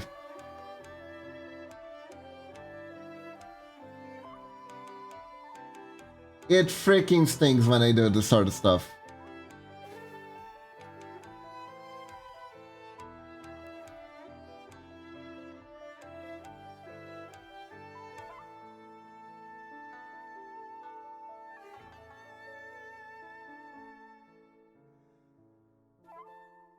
It stings. It does. It does. It does. It does. Especially if you're like an old-time player and stuff like that. Although, I'll be real, I didn't care much at the time because that Stride era was like one of the best eras for me to play Cardfight Vanguard because I actually had found a card game community to play the card game with. And I was just so happy. I was just so happy. You know, here's the thing. Here's the thing. Card games are very, very expensive. As far as cost benefit to playing a card game, just don't play one. Honestly. Just don't play one. They are very expensive. It is such a bad deal in general. It's hard to get the cards that you want. It's hard to finish decks. Everything is hard. Everything is hard. But if you have a community that is playing the game with you, that is suffering with you whenever stuff gets hits on the ban list, that is laughing with you when you're playing different decks and different strategies and stuff like that, it's so much easier to play the game. It makes it so much easier to open your wallet and be like, you know what? You know what? Paying $50 for this shiny piece of cardboard? That doesn't seem like a bad idea at all. That seems reasonable to me. That sounds super reasonable to me. I want more. Give me more.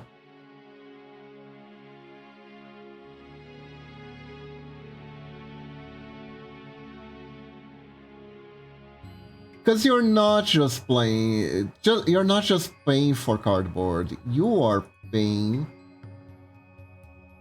for friends, in a sense. You are paying for a topic you can talk with your buddies. You are paying. You gain so much benefit out of it.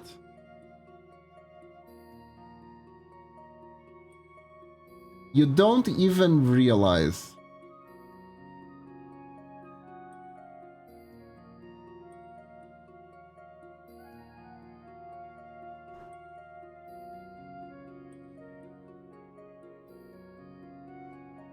how much you're getting out of the card game. But it's true. It's true. It's true. It's true.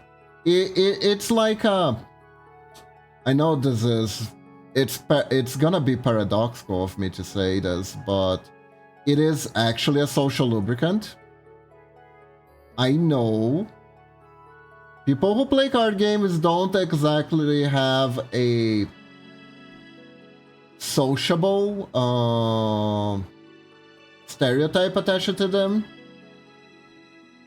but like it is because you become part of a community, especially if you can find one in your local game store, right? You become part of a community. Whatever you gain access to this whole different vocabulary of stuff you can talk about with the people who share your hobbies.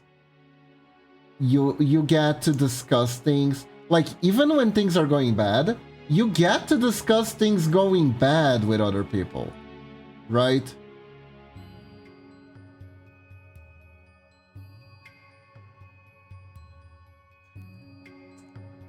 There is an innate benefit to this.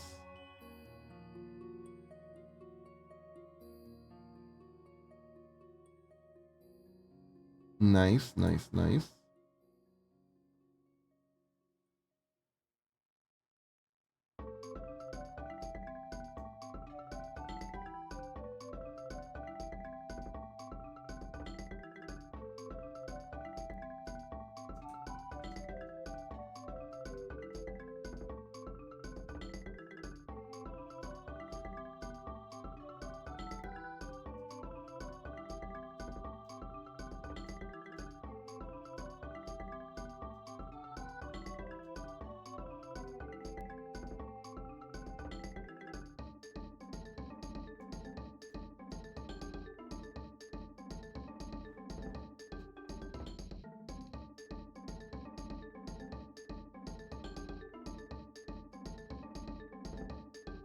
And yeah.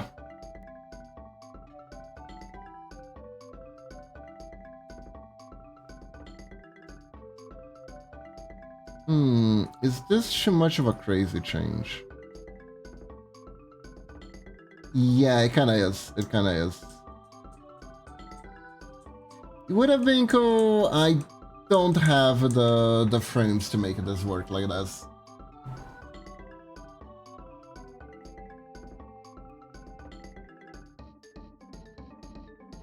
We can make the throne a little bit bigger. Look at this.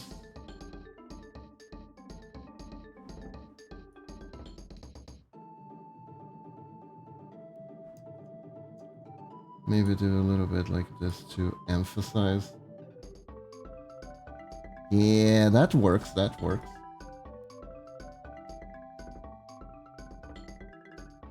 Then we can do the spinnies. Honestly, this is the part that Old Me did a really good job. This Tasmanian Devil Cyclone effect is actually pretty good.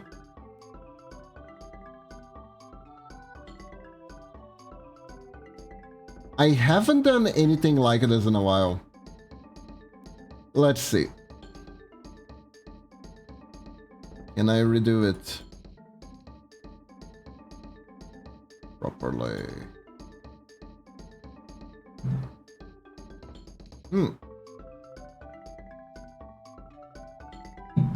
But yeah.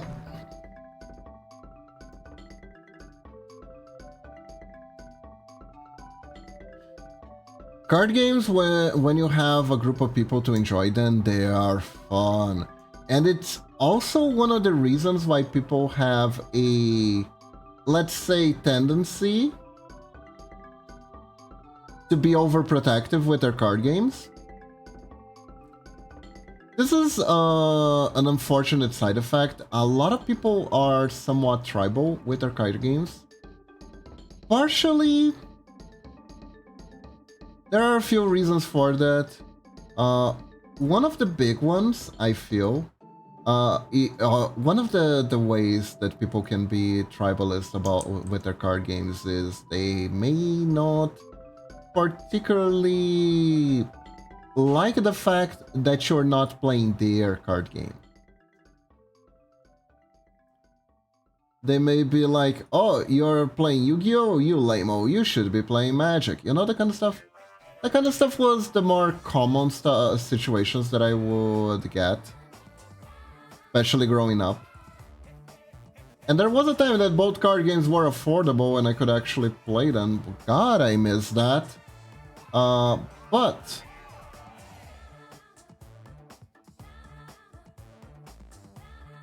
This is obviously because at the end of the day, they just want...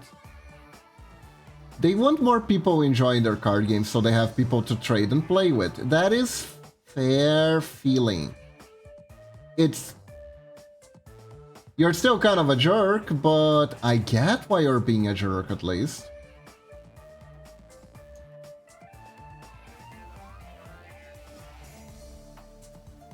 Sometimes people get over defensive about bad situations that their card games are going through right now.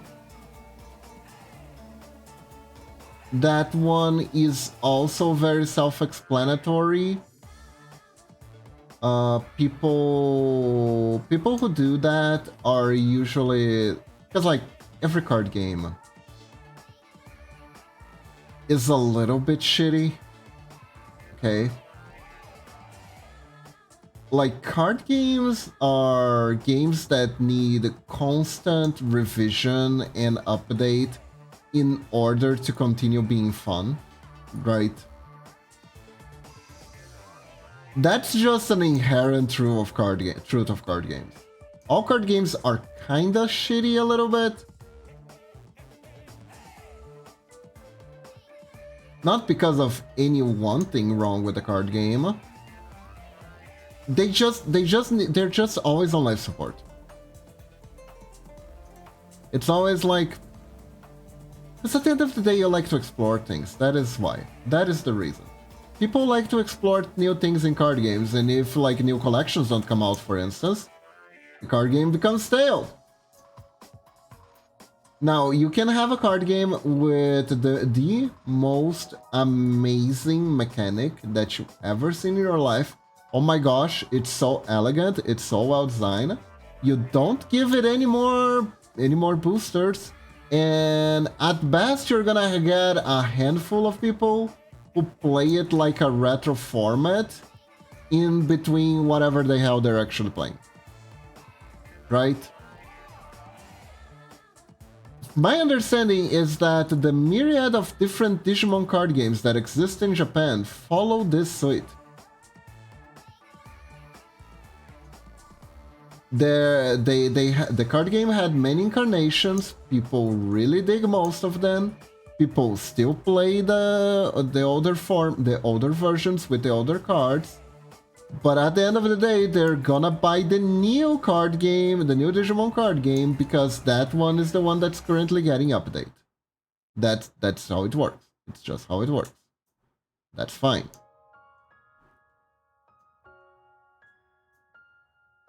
So all card games, so in a sense, all card games are inherently at a crisis moment, always.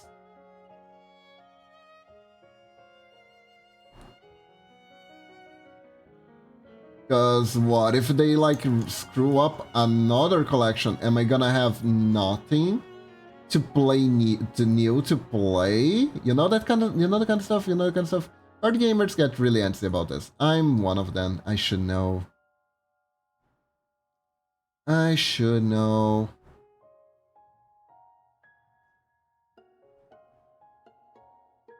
It is like that. It is.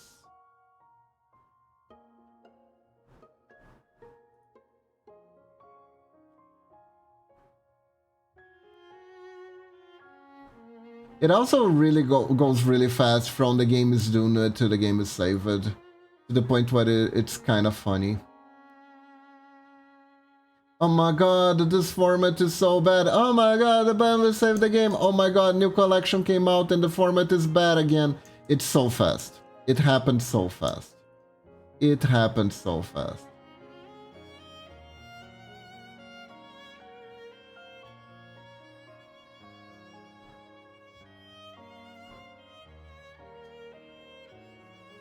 All card game formats are wonderful until someone figures out what actually is good.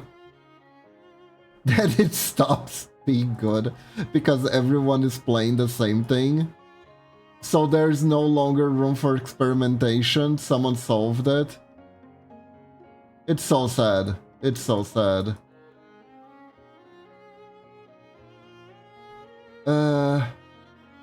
Pain.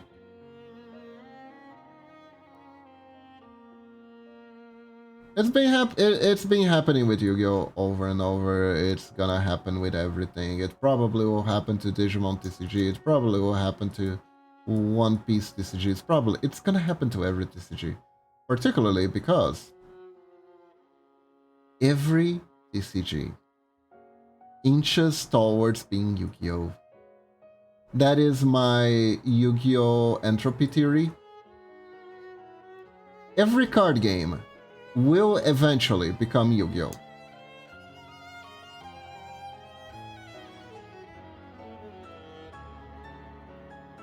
Why? Because theoretically Yu-Gi-Oh is an eternal format with a ban list. And the more cards you start adding up to the pile, the more like bizarre combos can show up, and Yu-Gi-Oh kind of is the way it is because of that. But at the same time, having ban list and rotation doesn't actually solve jack shit, because you need to keep creating new effects for players to enjoy. If you repackage old effects over and over and over in rotation, and maybe you change which color gets them, it will still get stale. It will still get stale. It may take a while until players realize what's going on, but they will realize what's going on.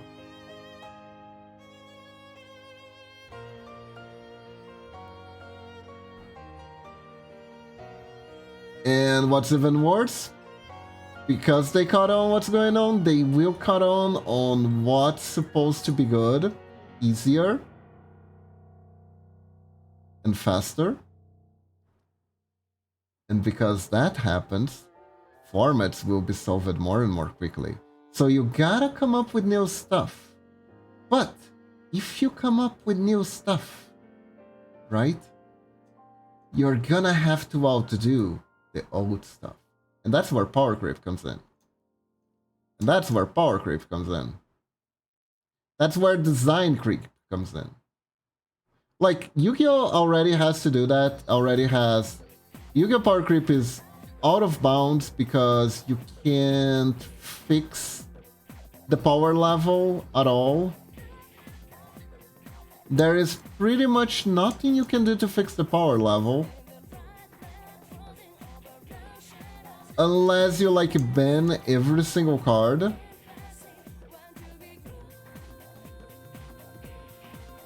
That is problematic over and over and over again to infinity. At that point you kinda have a rotation format, which Yu-Gi-Oh! Kinda does. Yu-Gi-Oh! Kinda does have a rotation format. Sorta.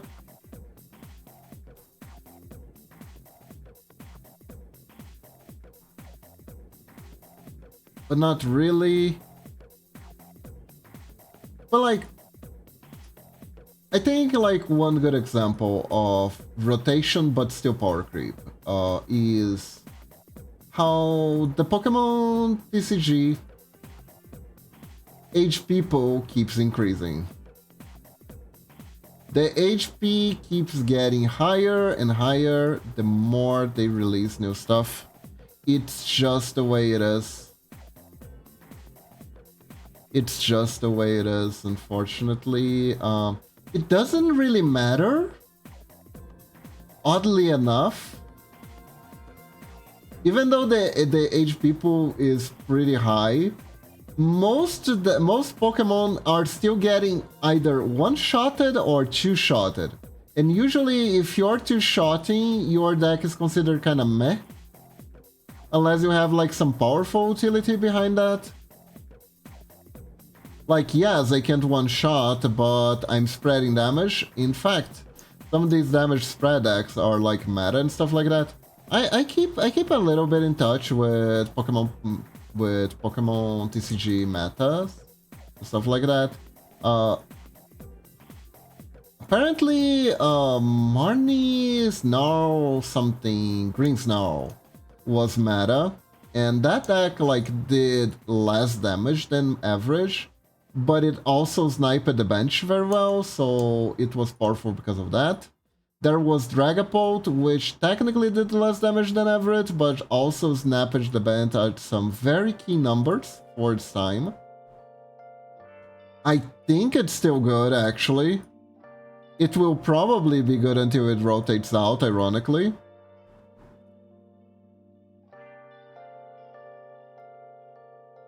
But yeah.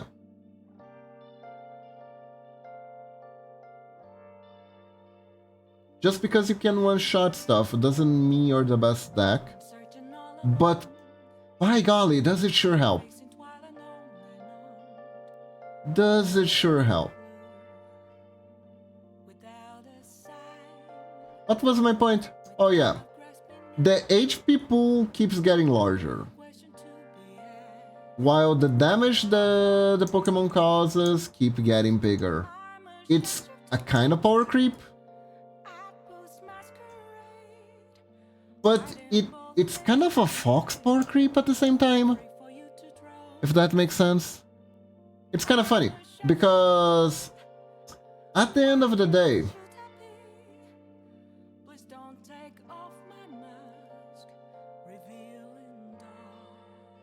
if you're dealing damage, right? You're dealing like a lot of damage to your opponent Pokemon, and if you think it in, here's the thing. Here's the best way to honestly never feel anything anymore when playing stuff like Diablo and live service games. Here's how you completely ruin most live services game forever. Are you ready? Don't look at the number of the damage you're causing. Look at the percentage of damage you're causing. If you do that, you will realize something very crucial, that all of your progress, you haven't progressed at all, or even worse, you will come to the conclusion that you are weaker at this point of the game than you were when you started the game out. Like, for instance, this happens a lot in RPGs, by the way. Let's say you're facing your average enemies, right? And they're goblins. Now, you can kill a goblin in 3 hits when the game starts. Then you level up a little bit, and you start being able to kill that goblin in 2 hits. Then you level up a little bit more. That same goblin, you kill it in 1 hit now. That is great. But then you're introduced to a new enemy, and that new enemy takes 3 hits to kill now at your current level. So if you start to look at the game this way, you will notice that every time you're starting to get a little bit too strong for monsters, stronger monsters will show up, and progressively they're gonna take more and more to kill. You're gonna grow, you're gonna level up. When they start getting easy, you're gonna have to, then a new monster will show up and it will take longer to kill. And that will happen ad nauseum. Usually by late game, monsters will have a really high HP pool. Do I want to do it like this? I don't think I want to do it like this. It looks like it has arms. I think I'm gonna keep things simple. I'm gonna keep things simple.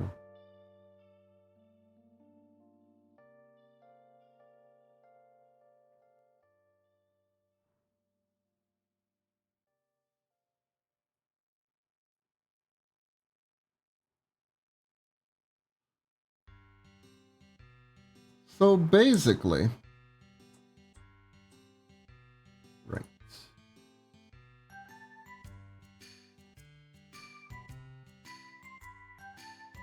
you will come to realize that the enemies that substituted those weak-ass goblins you had to fight at the beginning of the game are now like these huge, huge damage sponges. And you take a significantly long time to kill them. So essentially, by level progression standards, you are weaker. It takes longer for you to finish battles. You take way more damage. Actually, that part is kind of interesting. Both you and your opponent are damage sponges usually. It takes a whole lot more for you to die. It takes a whole lot more for them to die. But at the end of the day, are you sure you made progress? In a sense, yes, because you wouldn't even be here. But in another sense, no, in that you're not absolutely dominating anything in the fights anymore. So it is a thing. It is a thing. It is a thing. And I feel it's kind of like that for Pokemon. Pokemon, they keep making the numbers more exaggerated to impress someone. Not wholly sure who's impressed by this, but there are people who are impressed by the numbers. And those numbers keep getting bigger.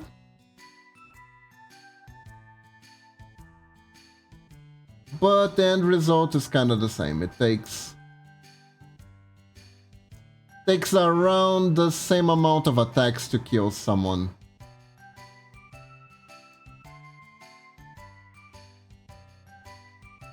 Unless you're like equipping something specific, there are some interesting things you can do when it comes to like increasing your own durability.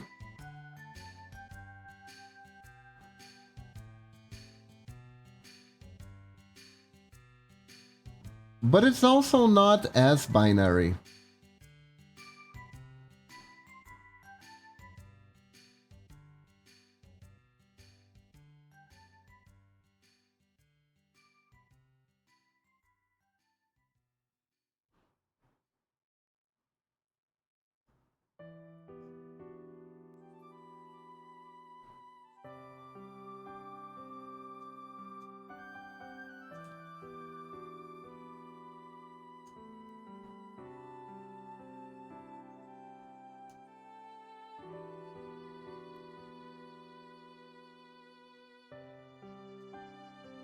Yeah. Game balance. Woohoo! Okay, so the Ragnarok Online thing, right? One of the reasons I quit was because I thought that the new class was kinda stupid what they did with it. So one thing that they did is they added this whole poison system to the assassin that seemed pretty exciting. It was like poison used to be one thing and now it was gonna be many things. We were gonna get like brand new poisons that would adapt to different types of situations, you know? It was pretty exciting. There was like a poison that would cause fevers and hallucinations, and another poison would blind your opponent. There was a lot of like different stuff. A lot of it was like PvP focused because some of these poison effects would really only affect players, and they were supposed to be harder to resist. They couldn't just become immune to them. So lots of excitement, lots of stuff. Cool. Most of the poisons didn't work, which that was the theme of what was going on. The things that the classes were supposed to do just weren't working properly. Cool. But also the ones that did, and that didn't do anything. It was sad. It was sad. Like, Most of the poisons in the list of poisons had actually very repetitive effects. So there was one poison that would mute your opponent, so they couldn't cast spells. And there was another poison that would give your opponent hiccups, which would interrupt the casting of spells. Functionally, they served the same purpose. The difference was that the hiccup poison also dealt damage and caused the opponent to stop moving, so it was just better.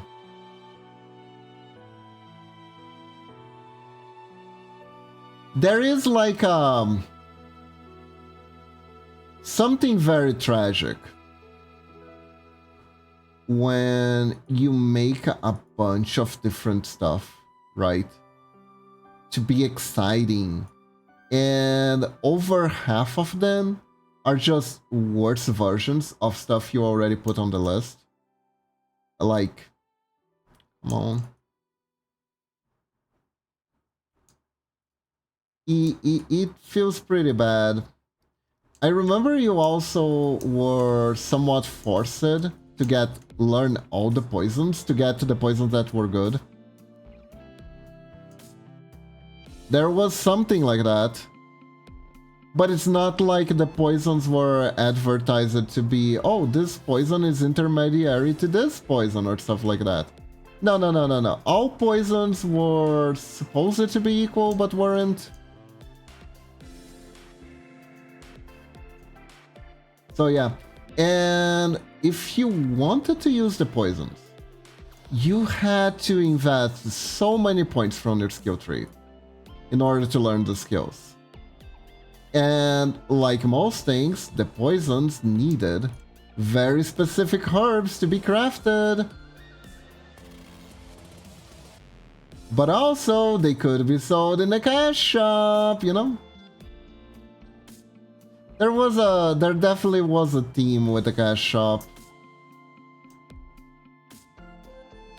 There was definitely a recurring theme with the cash shop where it was a solution for everything. You know what else was fun? The renewal update did a system, renewed the drop rate system of things, and made it so in order to farm an item properly, your character had to be around the level of the enemy that dropped the item. So that meant that farming for the items that were needed for your class was harder.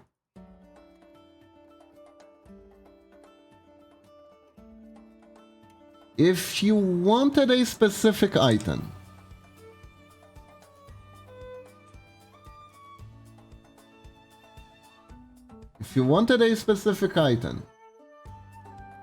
for your skill, and there wasn't a monster that was around 5 times your level, I believe, tough luck, you need to buy it from someone.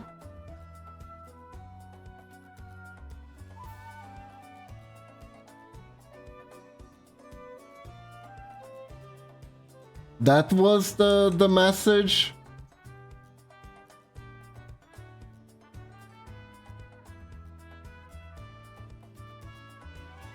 So it was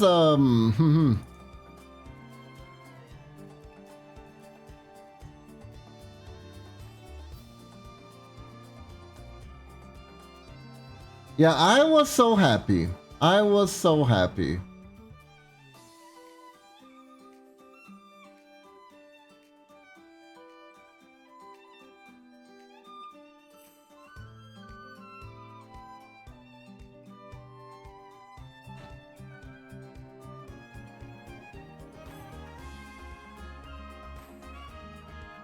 Oops. Okay, let's add more speed to this part.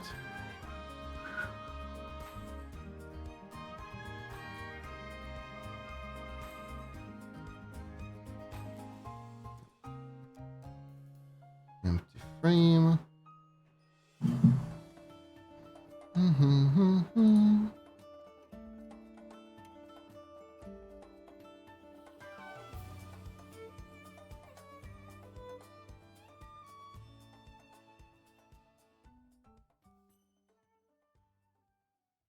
I was so happy.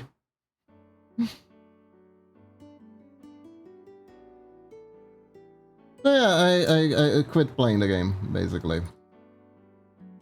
Quit playing the game. Wasn't too much of a mess. I had already leveled up to level 99. I was done, man. I was done. The new level cap was level 150. You know, they also messed up all my build entirely because the weapons that I used to favor became just worse, became just objectively bad. Like, it wasn't a meta build, but it just became objectively bad. You know what? You know what? Hold up, I haven't saved at all. Emote.